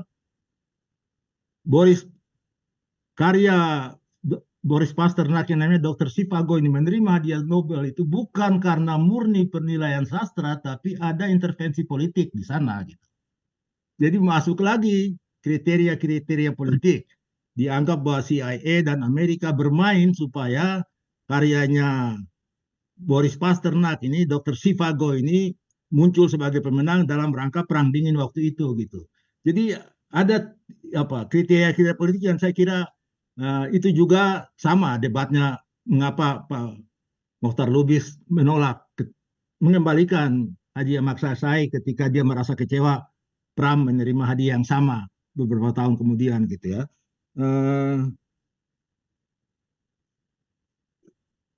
Ya saya kira itu cerita di balik itu. Tentu ada banyak versi gitu. Tapi saya kira itu era sudah berlalu gitu. Kita tidak usah lagi mempersoalkan itu. Saya kira sekarang kita lihat apa relevansi pemikiran. Dan saya setuju dengan Pak Binoto tadi, pikiran-pikiran Pak Mokhtar Lubis itu tetap harus kita jaga spiritnya itu. Bagaimana kita membuat dia lebih aktual pada era sekarang ini gitu. Saya kira itu saja ya. Baik Mila, ada pertanyaan di kolom chat mungkin? Iya, ini ada komentar dari ini Bapak atau Ibu ya, Omnivora ya, sangat vegan sekali namanya ya. Namanya Omnivora. Jadi katanya veganisme masa kini itu seperti perjuangan Mokhtar Lubis, adalah sebuah bentuk resistensi terhadap sistem dominan Ya, yang dianggap bermasalah.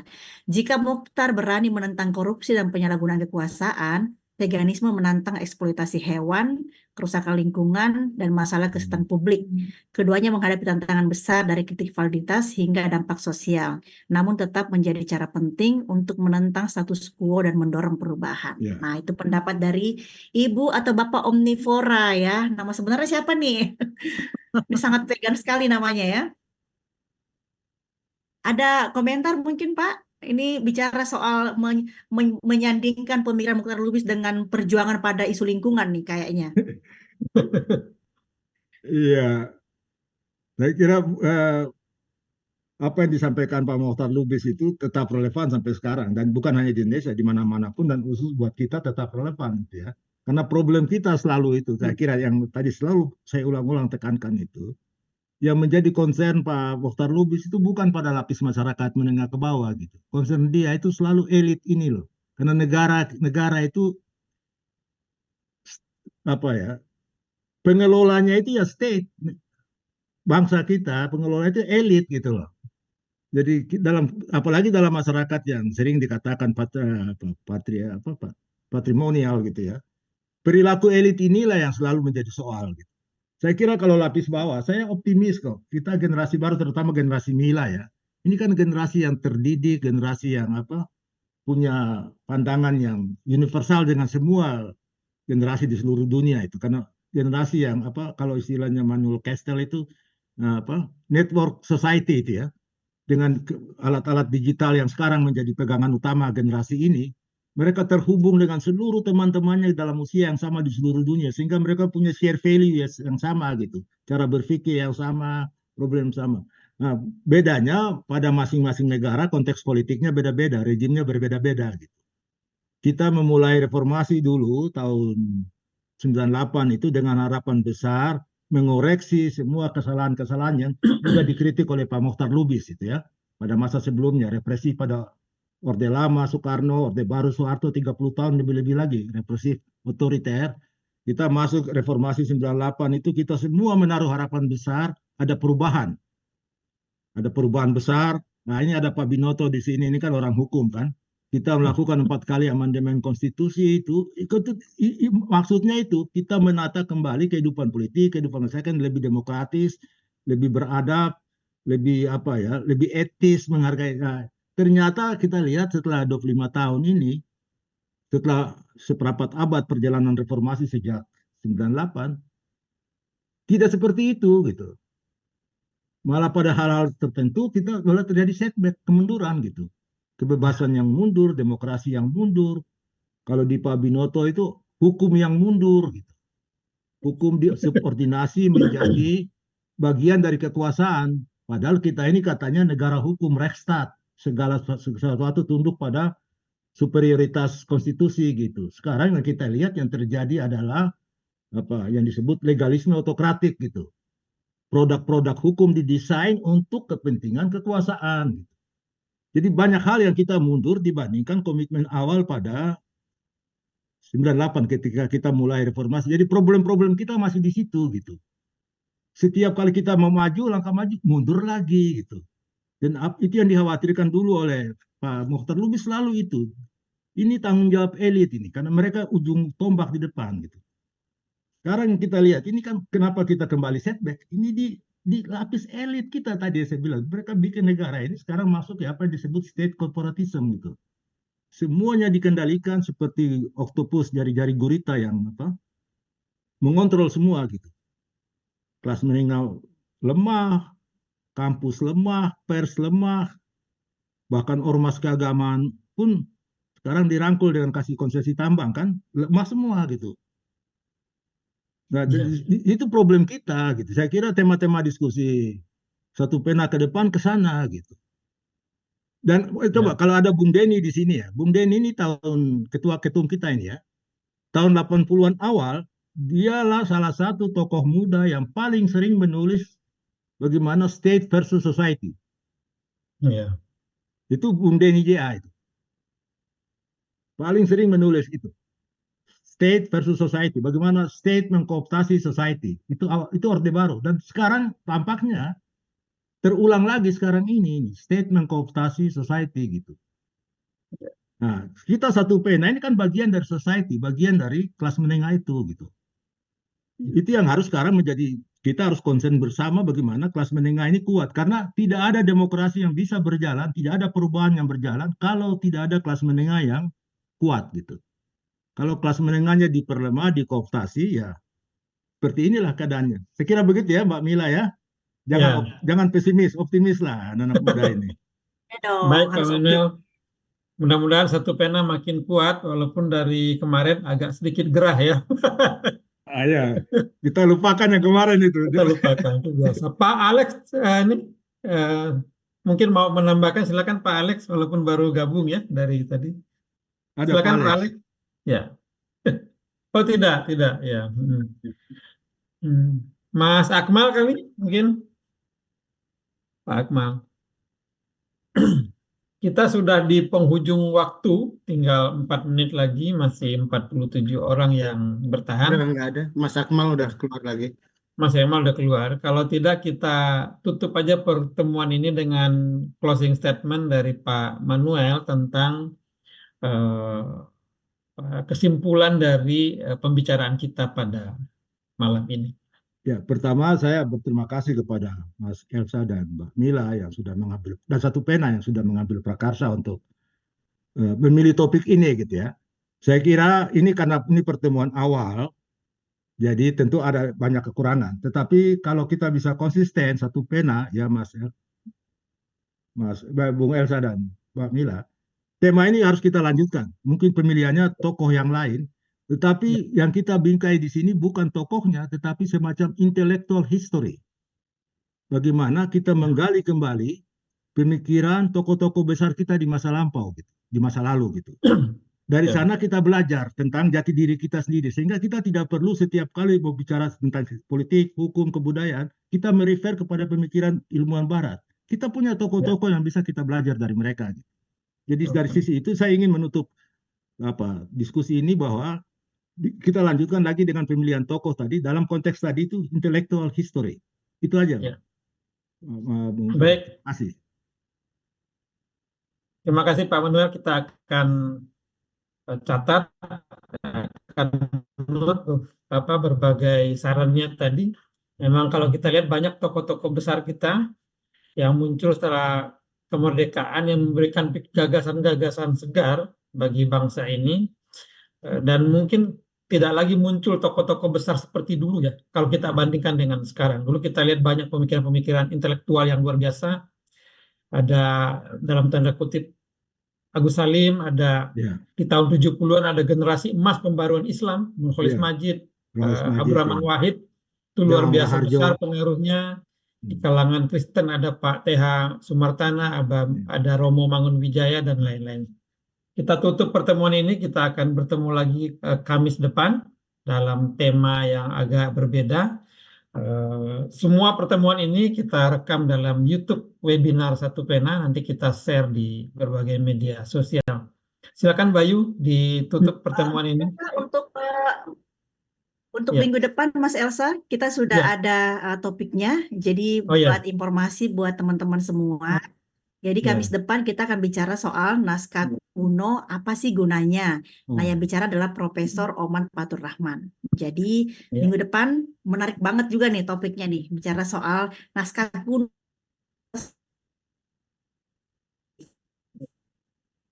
Suaranya hilang. Oke, suaranya terputus. Baik, silakan Bayu, Bemper.